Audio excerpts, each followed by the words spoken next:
ओम दुर्गायै नमः।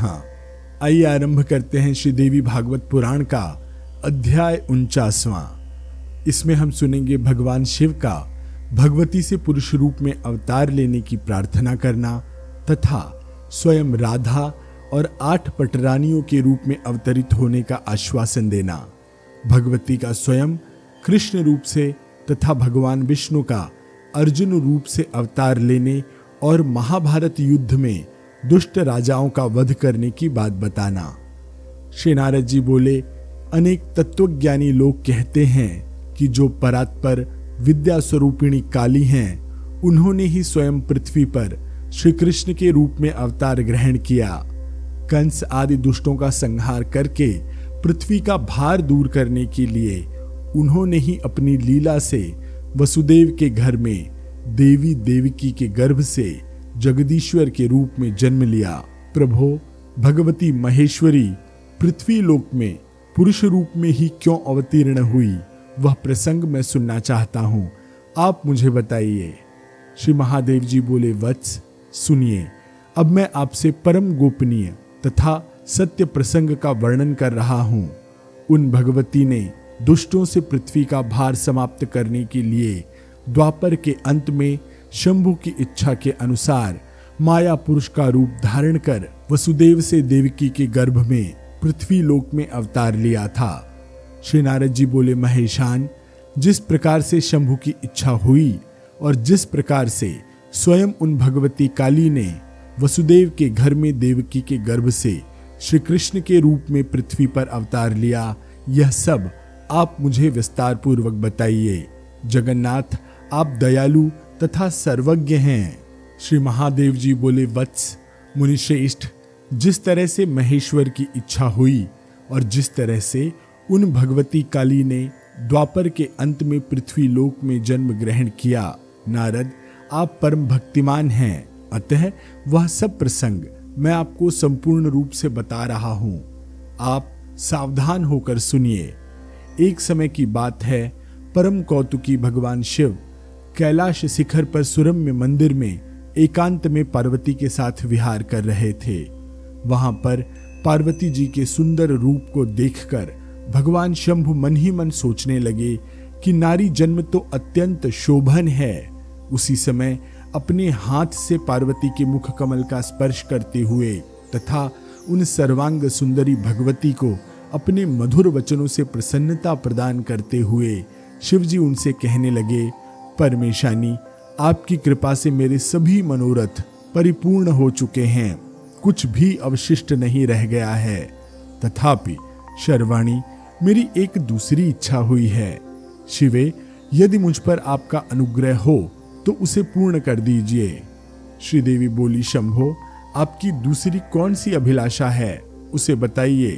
प्रभो, आपकी प्रसन्नता के लिए मैं उसे अवश्य पूर्ण करूंगी। श्री शिव जी बोले, यदि आप मुझ पर प्रसन्न हैं तो पृथ्वी तल पर कहीं भी पुरुष रूप से अवतीर्ण होइए और मैं स्त्री रूप से अवतीर्ण होऊंगा। इस समय जिस प्रकार से मैं आपका प्रिय पति हूं तथा आप मेरी प्राण प्रिया पत्नी हैं, उसी प्रकार दाम्पत्य प्रेम उस समय भी हो। भक्तों को अभिष्ट फल प्रदान करने वाली देवी, यही मेरे मन की अभिलाषा है। मेरी इस उत्तम याचना को आप परिपूर्ण कर दीजिए। श्री देवी जी बोली, महादेव, प्रभु, आपकी प्रसन्नता के लिए मैं पृथ्वी तल पर वसुदेव के घर में पुरुष रूप में श्री कृष्ण होकर अवश्य ही जन्म लूंगी और त्रिलोचन, मेरी प्रसन्नता के लिए आप भी स्त्री रूप में जन्म लीजिए। श्री शिव जी बोले, जगत का पालन करने वाली शिवे, आपके पुरुष रूप से श्री कृष्ण के रूप में प्राप्त होने पर स्वयं मैं आपकी प्राण सदृश वृषभानुपुत्री राधा के रूप में होकर आपके साथ विहार करूंगा। साथ ही मेरी 8 मूर्तियां भी सुंदर नेत्रों वाली रुक्मिणी, सत्यभामा आदि पटरानियों के रूप में मृत्युलोक में अवतरित होंगी। श्रीदेवी जी बोली, आपकी इन मूर्तियों के साथ मैं ऐसा यथोचित विहार करूंगी जैसा न तो किसी ने किया है और न तो कहीं सुना ही गया है।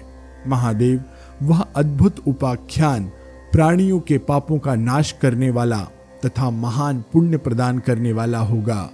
प्रभु, विजया और जया नामक मेरी दोनों सखियां उस समय श्रीदाम और वसुदाम नाम से पुरुष रूप में प्रतिष्ठित होंगी। महेश्वर, पूर्व काल में विष्णु जी के साथ मेरी प्रतिज्ञा हुई है, उसके अनुसार वे उस समय जब मैं श्री कृष्ण होंगी मेरे बड़े भाई होंगे। सर्वदा मेरा प्रिय करने वाले, महान बलशाली तथा आयुध के रूप में हल धारण करने वाले वे बलराम नाम से प्रसिद्ध होंगे।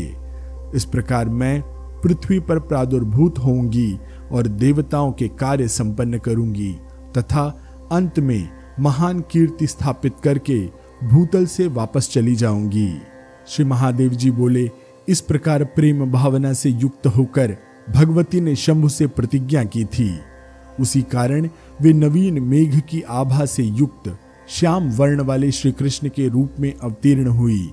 मुनि श्रेष्ठ, शर्वाणी के श्री कृष्ण अवतार धारण करने का यही मुख्य कारण कहा गया है। अब आप अन्य प्रसंग भी सुनिए।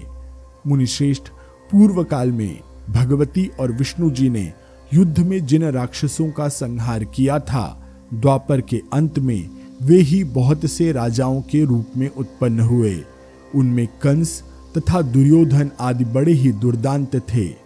उसी प्रकार दूसरे और भी महान क्षत्रिय नरेश अनेक देशों में उत्पन्न हुए।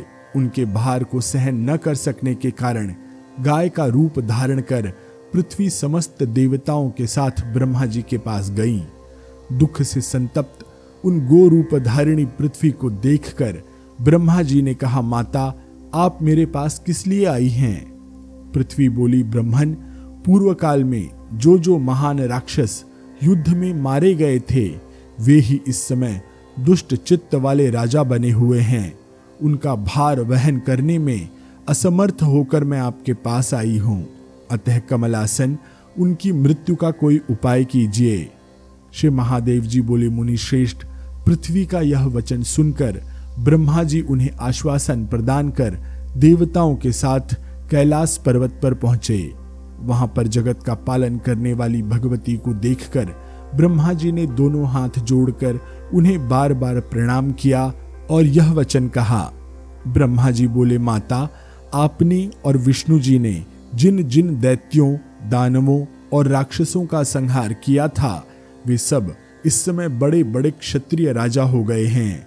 उन दुराचारी राजाओं से पृथ्वी व्याप्त है और उनका भार सहन नहीं कर पा रही है। अतः आप उनकी मृत्यु का उपाय सोचिए। माता, आप माया विग्रह धारण कर छल के द्वारा उन राजाओं का वध कीजिए, क्योंकि अंबिके आप ही उनकी मृत्यु स्वरूपिणी हैं। श्रीदेवी जी बोली, मैं स्त्री स्वरूप में रहते हुए युद्ध क्षेत्र में उन महान क्षत्रियों के साथ नहीं लड़ूंगी, क्योंकि उन्होंने भक्ति पूर्वक मेरे स्त्री स्वरूप का ही आश्रय ग्रहण किया है। किंतु ब्रह्मन, नवीन मेघ की आभा वाली मेरी जो भद्रकाली मूर्ति है, वह वसुदेव के घर में पुरुष रूप से जन्म लेगी। देवकी के गर्भ से 2 भुजाओं वाला सौम्य रूप धारण करके वनमाला से सुशोभित श्री वत्स चिन्ह को धारण किए हुए अत्यंत सुंदर मुख कमल वाले सर्वांग सुंदर श्याम अवतार लेंगे। वे अपने स्वरूप को छिपाने के लिए भगवान विष्णु के लक्षणों से युक्त होकर शंख चक्र से सुशोभित होंगे। महती माया से युक्त तथा दुष्ट क्षत्रियों का नाश करने वाले वे कंस आदि विविध पराक्रमी क्षत्रियों का संहार करेंगे। भगवान विष्णु भी अपने अंश से उत्पन्न होकर प्रचंड पराक्रम वाले महाबली पांडुपुत्र अर्जुन के रूप में प्रसिद्ध होंगे। साक्षात धर्मराज उनके बड़े भाई के रूप में युधिष्ठिर नाम से उत्पन्न होंगे और महान बल तथा पराक्रम से संपन्न पवनदेव अपने अंश से उनके दूसरे महाबली भाई भीमसेन के रूप में प्रादुर्भूत होंगे। महान वीर अश्विनी कुमारों के अंश से प्रचंड पराक्रमी तथा अपराजेय माद्री पुत्र नकुल और सहदेव नामक उनके 2 भाई उत्पन्न होंगे। सत्य पराक्रम वाले वे समस्त पांडव धर्म पारायण होंगे। सभी के लिए कंठ तुल्य दुर्बुद्धि तथा क्रूर दुर्योधन नामक राजा मेरे अंश से उत्पन्न कृष्णा अर्थात द्रौपदी का अपमान करेगा। साथ ही वह दुर्जय तथा पापात्मा दुर्योधन, महात्मा पांडवों के लिए अज्ञात वनवास आदि कष्टकारक एवं सभी प्राणियों के लिए दुखदायक कर्म करेगा। तत्पश्चात मैं पांडुपुत्रों की विशेष सहायता करके और महान युद्ध संबंधी तैयारी करके युद्ध के लिए उत्सुक हो जाऊंगी तथा संग्राम करने का इच्छुक वह दुर्मति दुर्योधन भी स्वयं कर्ण एवं शकुनी के परामर्श के वशीभूत होकर युद्ध के लिए अत्याधिक प्रयत्न करेगा। भरतवंशी उन दोनों वीरों युधिष्ठिर और दुर्योधन की सहायता करने के लिए अनेक देशों में निवास करने वाले सभी राजागण वहां युद्ध क्षेत्र में आएंगे। मैं युद्ध में महान माया फैलाकर समर क्षेत्र में सन्मुख उपस्थित होकर परस्पर मारने की इच्छा वाले उन वीरों का संहार कर दूंगी। मेरी ही माया से मोहित होकर दुष्ट बुद्धि वाले सभी राजा युद्ध में शस्त्रास्त्रों के प्रहार से एक दूसरे को मार डालेंगे। कुरुक्षेत्र में अत्यंत भीषण संग्राम होने के उपरांत यह पृथ्वी बालकों तथा वृद्धों को छोड़कर श्रेष्ठ राजाओं से विहीन हो जाएगी। उस समय मेरी भक्ति में संलग्न रहने वाले महान भाग्यशाली पुण्यात्मा तथा धर्मनिष्ठ पांडुपुत्र पांचों भाई बच जाएंगे। कौरवों तथा पांडवों के इस प्रकार के युद्ध में मैं दुष्ट विचार वाले सभी पापी राजाओं को प्रायः विनष्ट कर डालूंगी। कमलासन प्रचंड तेज वाले अन्य विशिष्ट क्षत्रियों को भी मैं उस संग्राम में मायापूर्वक मार डालूंगी। वहां स्थित रहकर पृथ्वी तल पर महान कीर्ति स्थापित करूंगी। बहुसंख्य यादव संतति उत्पन्न कर और छल पूर्वक उनका संहार करके पृथ्वी को भार मुक्त कर पुनः यहाँ लौट आऊंगी। जगतपते, मैं लोक कल्याण के लिए इस प्रकार का कार्य करूंगी। आप सुरश्रेष्ठ जगन्नाथ विष्णु के पास जाकर उनसे प्रार्थना कीजिए, जिससे मानव देह धारण कर वे महाबली विष्णु पांडु पत्नी के गर्भ से शीघ्र पृथ्वी तल पर अवतरित होवें। कमलासन, आप वैसा ही प्रयत्न कीजिए, इसमें देर न कीजिए। ब्रह्मन, आप शीघ्र ही वैकुंठ लोक जाइए और उनसे ऐसा कहिए। श्री महादेव जी बोले। इस प्रकार उन भगवती के कहने पर पितामह ब्रह्मा जी महादेव जी को साष्टांग प्रणाम करके शीघ्रता पूर्वक वैकुंठ के लिए चल दिए। वहां पर पद्म योनि ब्रह्मा जी ने पृथ्वी पर पांडु पत्नी के गर्भ से मनुष्य के रूप में अवतार लेने के लिए विष्णु भगवान से प्रार्थना की। उसे सुनकर भगवान विष्णु ने कहा कि मैं इंद्रदेव के द्वारा कुंती के गर्भ से मानव रूप धारण कर पृथ्वी तल पर अवतीर्ण होऊंगा। मुनिश्रेष्ठ, यह वचन सुनकर भगवान ब्रह्मा के मन में अपार हर्ष उत्पन्न हुआ और वे जगतपति विष्णु को साष्टांग प्रणाम करके अपने लोक को चले गए।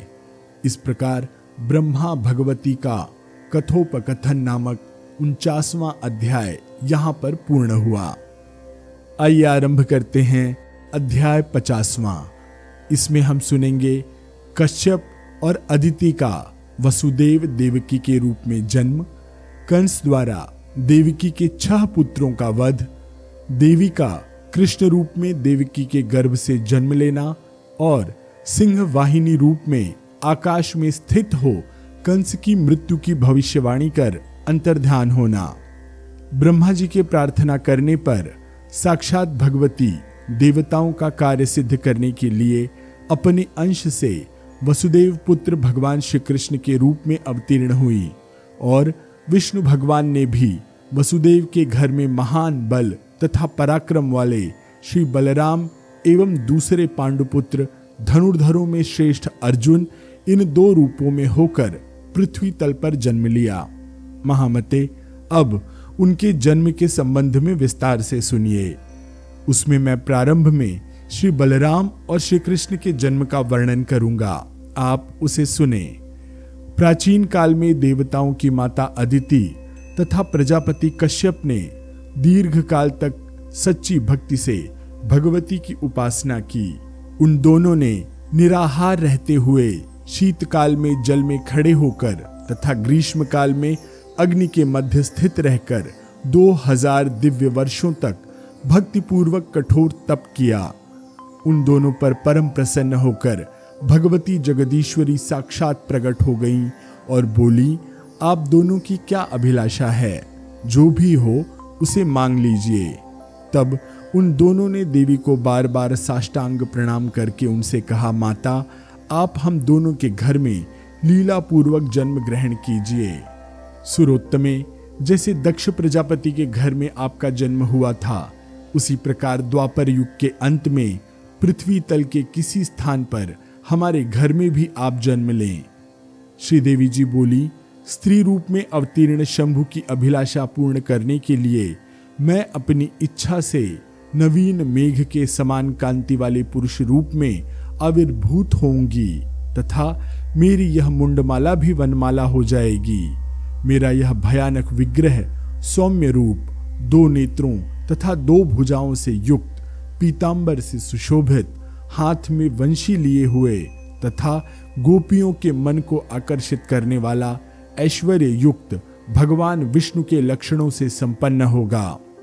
श्री महादेव जी बोले, मुनि श्रेष्ठ, ऐसा कहकर वे महादेवी उन दोनों के समक्ष ही अंतर्धान हो गईं और वे दोनों प्रसन्न होकर अपने स्थान को चले गए। वे प्रजापति कश्यप यदुकुल में जन्म लेकर वसुदेव इस नाम से भूलोक में विख्यात हुए और नारद उन अदिति ने भी दुष्ट प्रकृति वाले राजा कंस की बहन देवकी तथा रोहिणी इन 2 रूपों में जन्म लिया। मुनिश्रेष्ठ, शरतकालीन चंद्रमा के समान मुख वाली उन देवकी तथा रोहिणी के साथ वसुदेव ने विधान पूर्वक विवाह किया। रानी देवकी के उस विवाह में महान असुर कंस ने बहन के स्नेह के कारण बहुत बड़ा मंगलोत्सव किया। तत्पश्चात देवकी तथा वसुदेव के प्रस्थान के समय अत्यंत दुष्ट बुद्धि वाला कंस भी रथ पर चढ़कर उन दोनों के साथ आया। मुने, इसी समय अचानक देव भाषा में आकाश से अशरीरी वाणी अर्थात आकाशवाणी उत्पन्न हुई कि राजन महिपते, इसके 8वें गर्भ से जो बालक उत्पन्न होगा वह निश्चित रूप से तुम्हारा संहार करने वाला होगा। ऐसा सुनकर वह दुष्ट बुद्धि कंस देवकी को काट डालने की इच्छा से तलवार लेकर अकस्मात बड़े वेग से उनकी ओर दौड़ा। तब उन महामती वसुदेव ने उसके चरणों में गिरकर निवेदन किया कि इसके गर्भ से उत्पन्न सभी संतानें मैं आपको दे दूंगा और आप उसे लेकर जो चाहें सो कीजिए। मुनिश्रेष्ठ, तत्पश्चात उस दुष्ट स्वभाव कंस ने वहां रक्षक नियुक्त कर दिए और इस प्रकार उन देवकी को जान से मारने का विचार छोड़ दिया। उस दुष्ट आत्मा ने राक्षसों से कह दिया कि राक्षसों, जब इसके पुत्र उत्पन्न हो तब तुम लोग मेरे पास आकर मुझसे बता देना और इसके 8वें गर्भ के होने पर तुम लोग मुझसे अवश्य कहना, तब मैं अपनी इस बहन का गर्भ सहित वध कर दूंगा। देवकी के लिए नियुक्त राक्षसों को यह आदेश देकर वह दुरात्मा कंस खिन्न मनस्क होकर मंत्रियों के साथ अपने भवन में प्रविष्ट हो गया। तदनंतर उन देवकी की संतान उत्पन्न होने पर रक्षकगण उसकी आज्ञा के अनुसार उसे बता दिया करते थे और मुनिश्रेष्ठ, वह पापात्मा कंस देवकी से उत्पन्न हुए पुत्रों के विषय में सुन सुनकर वहां पहुंच जाता था और उन नवजात शिशुओं को हाथ से पकड़कर उन्हें पत्थर पर पटक कर मार डालता था। इस प्रकार देवकी के गर्भ से उत्पन्न 6 संतानों को मारकर उस मूर्ख बुद्धि कंस ने 7वें गर्भ के लिए देवकी के रक्षकों को अत्याधिक सावधान कर दिया। इसी बीच जगतपति ब्रह्मा जी विचार विमर्श करने के लिए सभी देवताओं के साथ कैलाश शिखर पर गए। उन्होंने महादेवी तथा सदाशिव को प्रणाम करके भगवती के समक्ष दोनों हाथ जोड़कर उनसे यह वचन कहा। ब्रह्मा जी बोले, माता, आपने कहा था कि पृथ्वी तल पर देवकी के गर्भ से पुरुष रूप में जन्म लेकर मैं पृथ्वी के भार का निश्चित रूप से शमन करूंगी। अत्यंत नीच बुद्धि वह राजा कंस पैदा होते ही उसकी सभी संतानों को शिलापट पर पटक कर मार डालता है। पूर्व काल में देवकी के विवाह में उस दुर्मति कंस के लिए भयदायक बड़े ऊंचे स्वर में आकाशवाणी हुई थी कि दुर्मते, देवकी के गर्भ से जो 8वां बालक उत्पन्न होगा वह तुम्हारा विनाशकारी होगा। ऐसा तुम निश्चित रूप से जान लो। शिवे तब उसे सुनकर अत्यंत नीच उस कंस ने उसी क्षण देवकी को काट डालने का प्रयास किया। तब वसुदेव ने उत्पन्न होने वाली संतानों को उसे सौंप देने की प्रतिज्ञा करके देवकी को मारने से रोक दिया। तत्पश्चात अत्यंत मूर्ख बुद्धि कंस ने यह निश्चय किया कि इसके 8वें गर्भ के होने पर मैं देवकी को अवश्य ही मार डालूंगा। इसलिए उग्र प्रतापी तथा अपराजेय होते हुए भी उस कंस ने देवकी के गर्भ से उत्पन्न 6 पुत्रों को पैदा होते ही मार डाला। परमेश्वरी, अब यदि आप देवकी के 7वें गर्भ से जन्म नहीं लेंगी, तब फिर देवकी से आपका जन्म कैसे होगा और आप पृथ्वी के भार का नाश किस प्रकार करेंगी, यह मुझे बताइए। श्रीदेवी जी बोली, ब्राह्मण, आकाशवाणी अन्यथा नहीं हो सकती। देवकी के 8वें गर्भ से मेरा जन्म अवश्य होगा। कमलासन, मैं आपको उपाय बता रही हूं, आप उसी के अनुसार प्रयास कीजिए। अब आप विलंब मत कीजिए और शीघ्रता पूर्वक वैकुंठ लोक के लिए प्रस्थान कीजिए। भगवान विष्णु अपने अंश से वसुदेव के घर में मेरे बड़े भाई बलराम के रूप में पृथ्वी तल पर अवश्य उत्पन्न होंगे। पूर्व काल में इन विष्णु के साथ मेरी इस प्रकार की वचनबद्धता भी हो चुकी है। अतः आप उन जगतपति विष्णु से शीघ्र ही कहिए कि वे अपने अंश से पृथ्वी तल पर वसुदेव के द्वारा देवकी के गर्भ में प्रविष्ट होवें। मैं भी अपने अंश से 2 रूपों में होकर पृथ्वी तल पर रोहिणी तथा यशोदा के गर्भ में जाऊंगी। 5वें माह के आने पर मैं रोहिणी के गर्भ से देवकी के गर्भ में चली जाऊंगी और कमल योनि विष्णु जी उनके गर्भ से रोहिणी के गर्भ में चले आएंगे। इस प्रकार देवकी के 8वें गर्भ से मेरा जन्म हो जाएगा और वह दुर्बुद्धि कंस इस 8वें गर्भ को समझ भी नहीं पाएगा। इस प्रकार मैं देवकी के गर्भ से श्री कृष्ण के रूप में जन्म लेकर सैनिकों सहित उस दुष्ट कंस को समय आने पर मार डालूंगी। जब तक इस कंस का पुण्य कर्म क्षीण नहीं होता, तब तक उस हेतु जो कुछ किया जाना चाहिए उसे आप मुझसे सुनिए।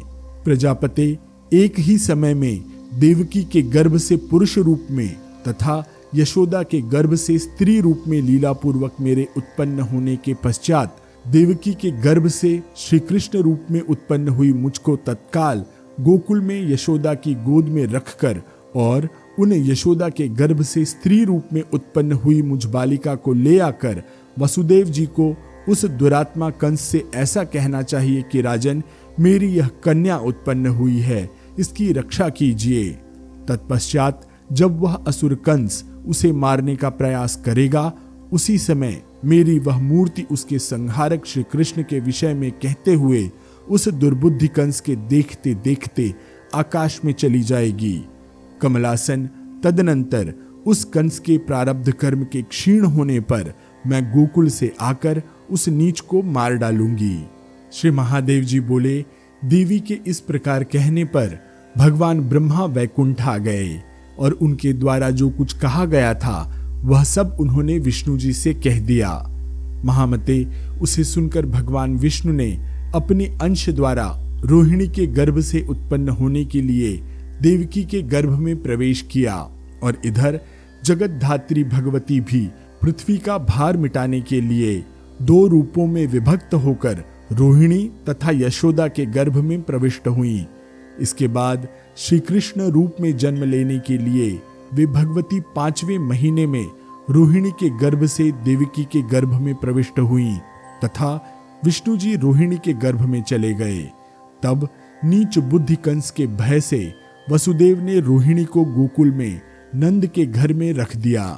मुने वहीं पर दिव्य लक्षणों से संपन्न तथा सर्वांग सुंदर गौरवर्ण श्री बलराम रोहिणी के पुत्र के रूप में उत्पन्न हुए।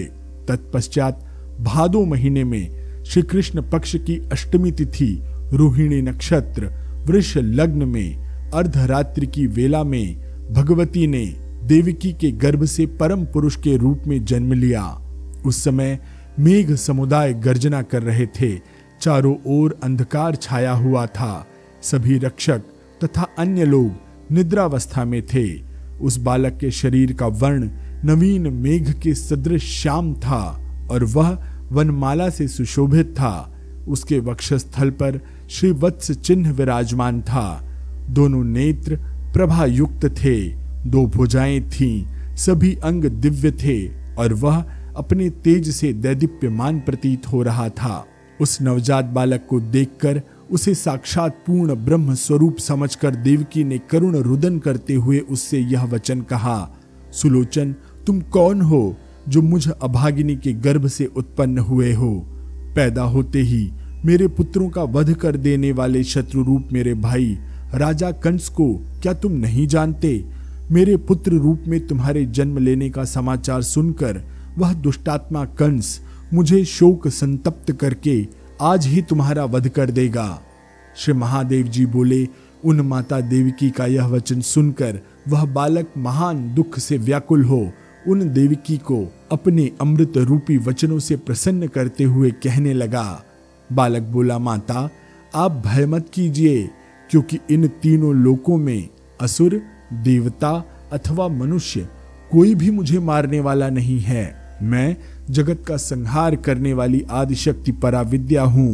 पूर्व जन्म में किए आप दोनों के तप से प्रसन्न होकर तथा भगवान शिव की सम्मति से मायामयी श्रेष्ठ पुरुषाकृति में मैं इस समय देवताओं का कार्य सिद्ध करने के लिए आपके गर्भ से उत्पन्न हुई हूँ। देवकी बोली, वत्स, तुम्हारा यह वचन सुनकर मुझे आश्चर्य हो रहा है। सुलोचन, अब तुम मुझे अपने उत्कृष्ट देवी रूप का दर्शन कराओ। श्री महादेव जी बोले। देवकी के ऐसा कहते ही कमल के समान नेत्र वाले श्री कृष्ण तत्काल शव पर आरूढ़ भयानक मुख वाली भगवती काली के स्वरूप में प्रकट हो गए। उनकी 4 भुजाएं, 3 नेत्र एवं लपलपाती हुई भीषण जिह्वा थी।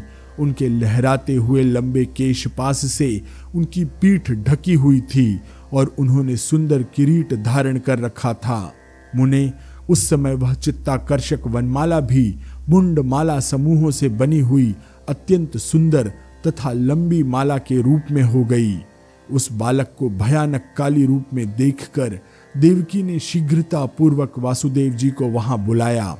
उन वसुदेव ने वहां आकर यह सब देखा और बालक ने जन्म लिया ऐसा सुनकर वे अत्यंत आश्चर्यचकित हो गए और फिर यह वचन बोले।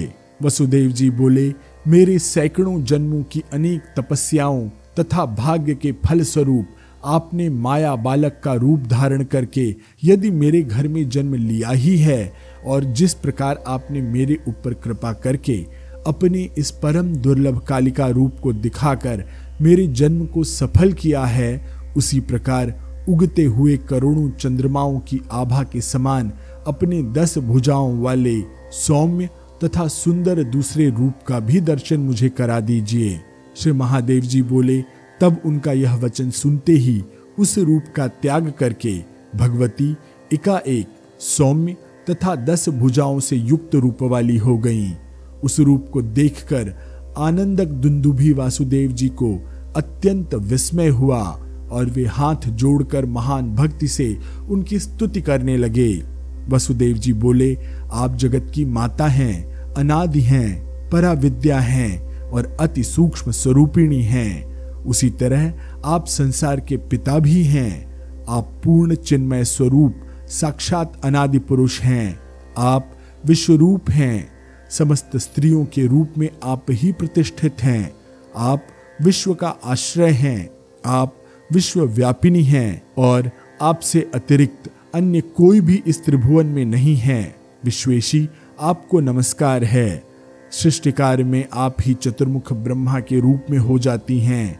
पालन में आप ही परमात्मा प्रभु विष्णु हो जाती हैं और संहार कार्य में आप ही अत्यंत भयानक रूप तथा चरित्र वाले पिनाकास्त्रधारी रुद्र के रूप में हो जाती हैं। उनके सृजन, पालन तथा संहार कार्य में ब्रह्ममयी, परा तथा नित्य स्वरूपिणी एकमात्र आप कालिका ही हेतु हैं। जगत वंदिते, परमे, कृष्णे, आप मुझ पर प्रसन्न हो। आप सूक्ष्म प्रकृति हैं। आप निराकार होते हुए भी मेरे पुत्र के रूप में प्रकट हुई हैं। आप जगत में व्याप्त हैं। आप में सदा स्त्री तत्व आदि का अभाव रहने पर भी आप स्त्री पुरुष नपुंसक भेद से संसार में व्याप्त हैं। इस संसार में कोई भी आपका वास्तविक रहस्य नहीं जान सकता तथा परमेष्टि भगवान ब्रह्मा भी इसमें मोहित बुद्धि वाले हो जाते हैं। फिर अंबिके, मैं आपकी स्तुति करने में भला किस प्रकार समर्थ हो सकता हूँ। देवताओं के द्वारा वंदनीय भगवती, विश्व को मोहित कर देने वाली आप गौरी को नमस्कार है। माया पुरुष रूपिणी, कृष्ण रूप धारण करने वाली आप भगवती को नमस्कार है। महादेव जी बोले, इस प्रकार उनकी स्तुति करने पर 10 भुजाओं वाली वे भगवती तत्काल कमल के समान नेत्रों वाले बालक रूप श्री कृष्ण के रूप में प्रत्यक्ष हो गईं। मुनिश्रेष्ठ, वनमाला से सुशोभित उस बालक रूप श्री कृष्ण को देखकर वसुदेव जी हाथ जोड़कर पुनः कहने लगे, वत्स, महान बलशाली तथा उग्र कंस मेरे सभी पुत्रों को पैदा होते ही शिला के अग्रभाग पर पटक कर मार डालता है। अतः अब जब तक उस कंस के सेवक तथा रक्षक जाग नहीं जाते तब तक देव, जगतपते, आपके लिए मुझे जो इस समय करना चाहिए वह सब आप मुझे बता दीजिए, क्योंकि पृथ्वी का भार मिटाने के लिए ही आप उत्पन्न हुए हैं।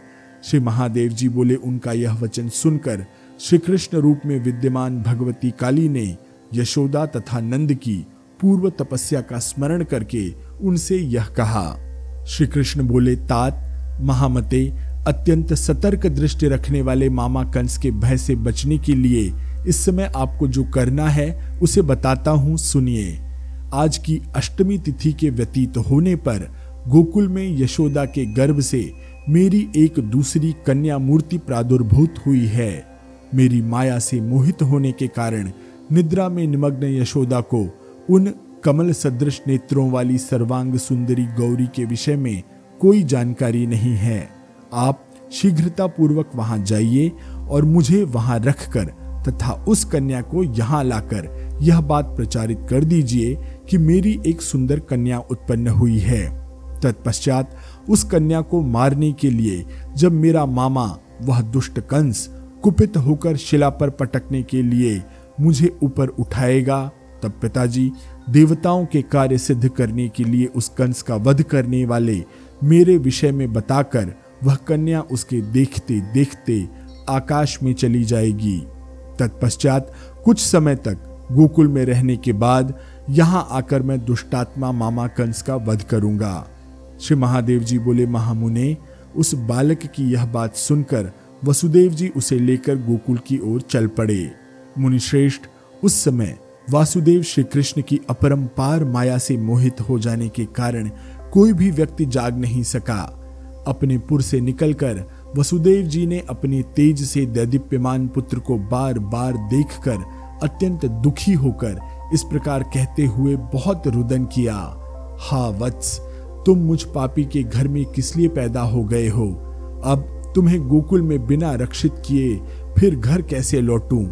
इस प्रकार अनेक तरह से रोते कलपते और अपने आंसुओं से उस बालक को सींचते हुए वसुदेव जी ने श्री कृष्ण की कृपा से यमुना नदी को पार कर बालक रूप भगवती के साथ नंद जी के भवन में अज्ञात रूप से प्रवेश किया और वहां पर सुंदर सी कन्या को जन्म देने वाली यशोदा को देखा।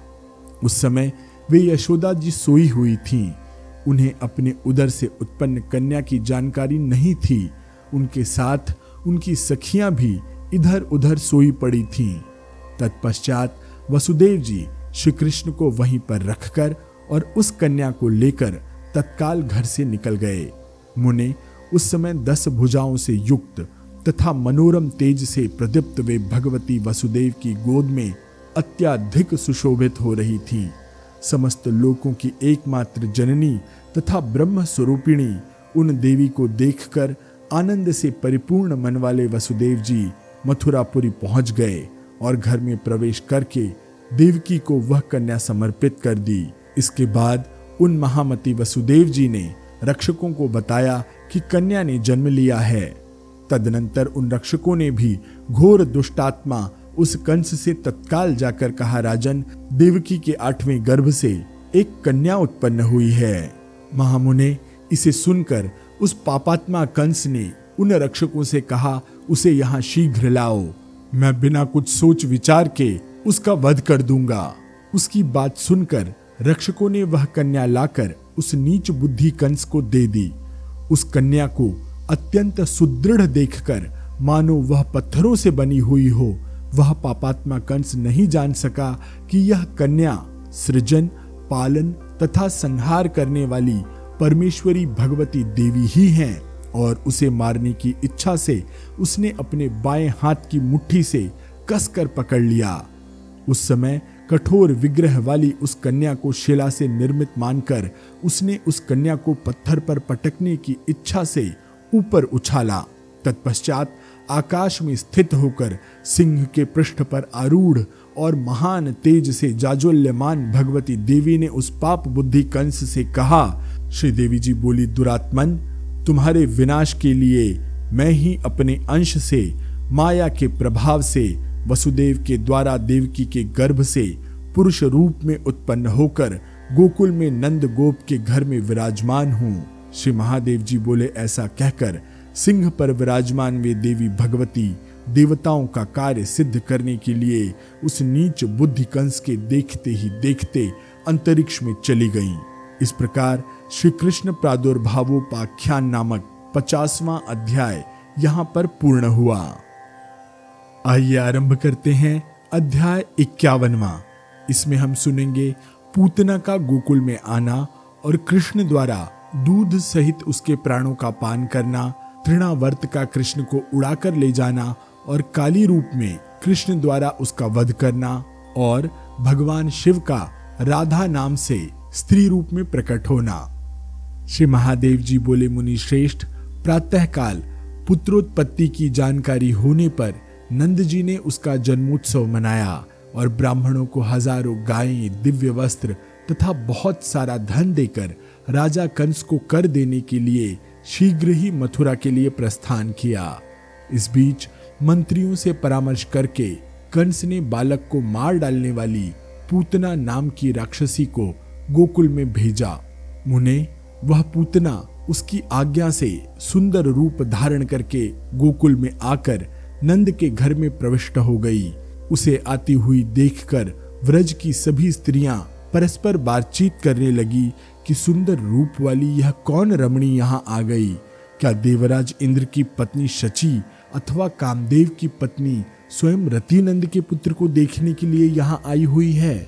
इच्छानुसार रूप धारण करने वाली उस राक्षसी को पहचान कर श्री कृष्ण ने दोनों आंखें बंद कर ली और पलंग पर स्थित होकर उन्होंने उसे पुनः देखा। अग्नि के समान प्रदीप्त उस बालक को पर्यंक पर स्थित देखकर वह क्रूर राक्षसी पूतना विनम्रता पूर्वक मधुर वाणी में यशोदा से कहने लगी, सखी यशोदा, इसे मैं तुम्हारे सैकड़ों जन्मों का अर्जित भाग्य मानती हूँ, जो कि तुम्हारे यहाँ यह सर्वांग सुंदर पुत्र उत्पन्न हुआ है। आज मैं तुम्हारे इस सर्वांग सुंदर श्याम वर्ण वाले पुत्र को देखकर परम हर्षित हूँ। तुम्हारा यह सुंदर पुत्र दीर्घ काल तक जीवित रहे। श्री महादेव जी बोले, नारद, इस प्रकार की स्नेह संबंधी वाणी बोलकर उस राक्षसी ने यशोदा से पुनः ऐसा कहा कि इस बालक को मेरी गोद में दे दीजिए। तदनंतर उसका वचन सुनकर यशोदा ने उसकी गोद में पुत्र को दे दिया और तब उसने श्री कृष्ण के मुख में अपना विषाक्त स्तन दे दिया। श्री कृष्ण ने उसे क्रूर स्वभाव वाली राक्षसी पूतना पहचान कर अपने ओष्ठ के द्वारा उसके स्तन से प्राणों सहित दुग्ध का पान किया। तत्पश्चात उस सौम्य रूप को छोड़कर वह भयानक राक्षसी के रूप में आ गई और छोड़ दे ऐसा कहती हुई उसने प्राणों का परित्याग कर दिया। तदनंतर विकराल मुख वाली वह भयंकर पूतना पृथ्वी को पीड़ित करती हुई विशाल पर्वत की भांति धरातल पर गिर पड़ी, जिससे पूरा गोकुल ढक गया।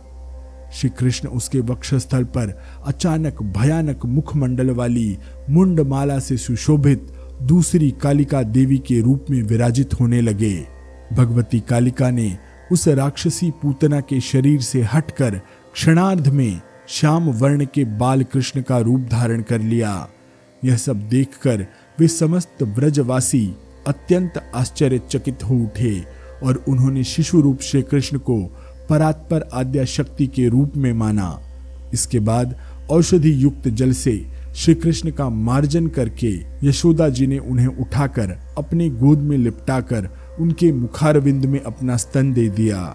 इसी बीच उस पापी राजा कंस को राज्य कर देकर नंद गोप भी वहां आ गए। महामुने उस बालक का यह अद्भुत कृत्य सुनकर उन्होंने आदर पूर्वक अनेक उपचार अर्पण करके भगवती की विधिवत पूजा की। इसके बाद पूतना के निधन का समाचार तथा कृष्ण की यह आश्चर्यजनक लीला सुनकर कंस ने उन्हें अपना काल रूप समझ लिया। तत्पश्चात कंस ने गोकुल में स्थित श्री कृष्ण को तेजी से उड़ाकर उठा लाने के लिए महान असुर तृणावर्त को भेजा। वह तृणावर्त आया और उन श्री कृष्ण को एकांत में बैठा हुआ देखकर उन्हें अपनी दोनों भुजाओं में जकड़कर आकाश में ले गया और वहीं स्थित हो गया। उसकी गोद में विराजमान श्री कृष्ण मुस्कुराकर तत्काल ब्रह्म रूपिणी काली के रूप में प्रकट हो गए। वे बाघांबर धारण किए थीं और महान मेघ के समान गर्जन कर रही थीं। उस काली के उस नाद से मूर्छित होकर वह महान असुर तृणावर्त पर्वतों, वनों और वाटिकाओं के सहित पृथ्वी को चलायमान करता हुआ गिर पड़ा। नारद तत्पश्चात भगवती काली खड्ग से उसका सिर काटकर और पुनः बालक के रूप में होकर उस राक्षस के वक्षस्थल पर स्थित हो गईं और यशोदा जी ने वहां आकर एक विशाल पर्वत के समान पड़े कटे मस्तक वाले और खून से लथपथ मरे हुए राक्षस को देखा। यह देखकर वे अत्यंत आश्चर्यचकित होकर अपने पुत्र को खोजने लगी। वहां बलवान तृणावर्त पर बैठे प्रसन्न वदन श्याम सुंदर को हंसते हुए देखकर उन्हें अत्यंत विस्मय हुआ और वत्स वत्स ऐसा कहती हुई उन्होंने श्री कृष्ण को उठाकर झट से अपनी गोद में ले लिया। मुनिश्रेष्ठ नंद भी वहां आकर अत्याधिक रक्त से लथपथ तथा निष्प्राण होकर भूमि पर पड़े उस घोर रूप तृणावर्त को देखकर और श्री कृष्ण के द्वारा उसे मारा गया जानकर अति आनंदित हुए। इस प्रकार लीला से पुरुष का रूप धारण करने वाली भगवती जगदम्बा यशोदा और नंद गोप को उनकी तपस्या का फल प्रदान करने के लिए शिशु भाव का आश्रय ग्रहण करके गोकुल में स्वयं विराजमान हुई। उसी समय भगवान शिव वृषभानु के घर में अपनी लीला से स्त्री रूप में जन्म लेकर राधा इस नाम से प्रसिद्ध हुए। महामुनि उन राधा के पास जाकर एक गोप ने संबंध बनाने की कुचेष्टा की, किंतु भगवान शिव के इच्छा अनुसार वह अचानक ही क्लीब अर्थात नपुंसक हो गया। वे राधा कमल के समान नेत्र वाले श्री कृष्ण के पास प्रतिदिन जाकर प्रेम पूर्वक अपने अंक में बिठाकर अत्यंत आदर से उसे देखा करती थीं। उधर महान असुर तृणावर्त के निधन का समाचार सुनकर कंस नंदपुत्र श्री कृष्ण के अपहरण का उपाय दिन रात सोचता रहता था। मुने परम आनंद से परिपूर्ण आत्मा वाले रोहिणी पुत्र श्री बलराम असीम तेजस्वी श्री कृष्ण के साथ दिन रात क्रीड़ा करने में लीन रहते थे। उसी प्रकार कमल के समान सुंदर मुख वाले रूप संपन्न श्रीदाम तथा वसुदाम नामक दोनों गोप कुमार भी उन श्री कृष्ण के साथ खेला करते थे। महामते उन सबके प्रेम भाव से प्रसन्न मन वाले श्री कृष्ण राधा के साथ विहार करने की इच्छा से गोकुल में रहने लगे। इस प्रकार पूतना वध के अनंतर तृणावर्त वधोपाख्यान नामक 51वां अध्याय यहाँ पर पूर्ण हुआ। आइए आरंभ करते हैं अध्याय 52वां। इसमें हम सुनेंगे प्रजापति दक्ष और प्रसूति की उग्र तपस्या तथा वर प्राप्ति, दक्ष और प्रसूति का गोकुल में नंद और यशोदा के रूप में जन्म लेना। श्री नारद जी बोले, देवकी के गर्भ से बालक रूप में प्रादुर्भूत होकर साक्षात भगवती गोकुल में नंद गोप के घर में किस कारण से निवास करती थीं? पूर्व जन्म में ये नंद जी कौन थे और पत्नी यशोदा कौन थीं? इन्होंने पूर्व काल में ऐसा कौन सा तप किया था जिससे श्याम सुंदर रूप वाली महेश्वरी काली को बालक के रूप से प्राप्त किया? यशोदा के गर्भ से अपने अंश से उत्पन्न ये देवी भगवती दुर्गा पैदा होते ही क्यों चली गईं? उन्हें न तो माता यशोदा ने देखा और न तो पिता नंद ने जाना। प्रभु, वे जिस तरह से उत्पन्न हुई और उन्होंने जैसी लीला की, इन सब के पीछे क्या कारण है? पार्वतीनाथ, जगतपते, यह सब मुझे बताइए। श्री महादेव जी बोले, वत्स महामते, आपने जो पूछा है वह सब मैं आपको यथावत कहूंगा। मुनिश्रेष्ठ, आप एकाग्र चित्त होकर सुनिए। पूर्व काल में दक्ष प्रजापति ने सती के विरह से दुखी होकर उन्हें परा प्रकृति जानकर मन में ऐसा सोचा कि मैंने उग्र तप से जिन आद्या परम शक्ति को कन्या रूप से प्राप्त किया था, उन्हें अपने अविवेक के कारण न जानते हुए तथा शिव निंदा करने के कारण मैं उनसे वंचित हो गया। मैं तपस्या करके पुनः वैसा प्रयत्न करूंगा जिससे वे भगवती पुनः मेरे यहाँ आविर्भूत हों। मन में ऐसा निश्चय करके दक्ष प्रजापति ने हिमालय के उत्तम शिखर पर जाकर 100 दिव्य वर्षों तक भगवती की आराधना की। मुनिश्रेष्ठ, उनकी पत्नी प्रसूति ने भी दीर्घ काल तक उसी प्रकार भक्तिपूर्वक परमेश्वरी से प्रार्थना की। उन दोनों की तपस्या से प्रसन्न होकर भगवती परमेश्वरी प्रकट हो गई और बोली, तुम दोनों का जो अभिष्ट हो उसे मांग लो। तब प्रजापति दक्ष ने कहा, माता शिवे, आप कृपा पूर्वक मेरे यहाँ फिर से जन्म लीजिए। महेश्वरी, मेरी आपसे यही प्रार्थना है। प्रसूति ने कहा, माता शिवे, मैं वात्सल्य स्नेह से युक्त होकर आपका पालन करूं, इसी अभिष्ट के लिए यही मेरी आपसे प्रार्थना है। देवी जी बोली, प्रजापते, मैं द्वापर के अंत में पृथ्वी तल पर आपसे जन्म लेकर आपकी कन्या होंगी, इसमें संदेह नहीं है। किंतु भगवान शिव के प्रति पूर्व में आपके द्वारा किए गए अत्यंत निंदा परक कृत्य का स्मरण कर कन्या स्वरूपिणी मैं आपके घर में नहीं रहूंगी। मेरे जन्म की घटना को न जानने वाले मेरे पिता रूप आपके घर से मैं देवताओं का कार्य सिद्ध करने के बहाने शीघ्र ही स्वर्ग चली जाऊंगी। माता प्रसूति, आपने मुझसे यह जो प्रार्थना की है वह भी निश्चित रूप से पूर्ण होगी, इसमें संशय नहीं है।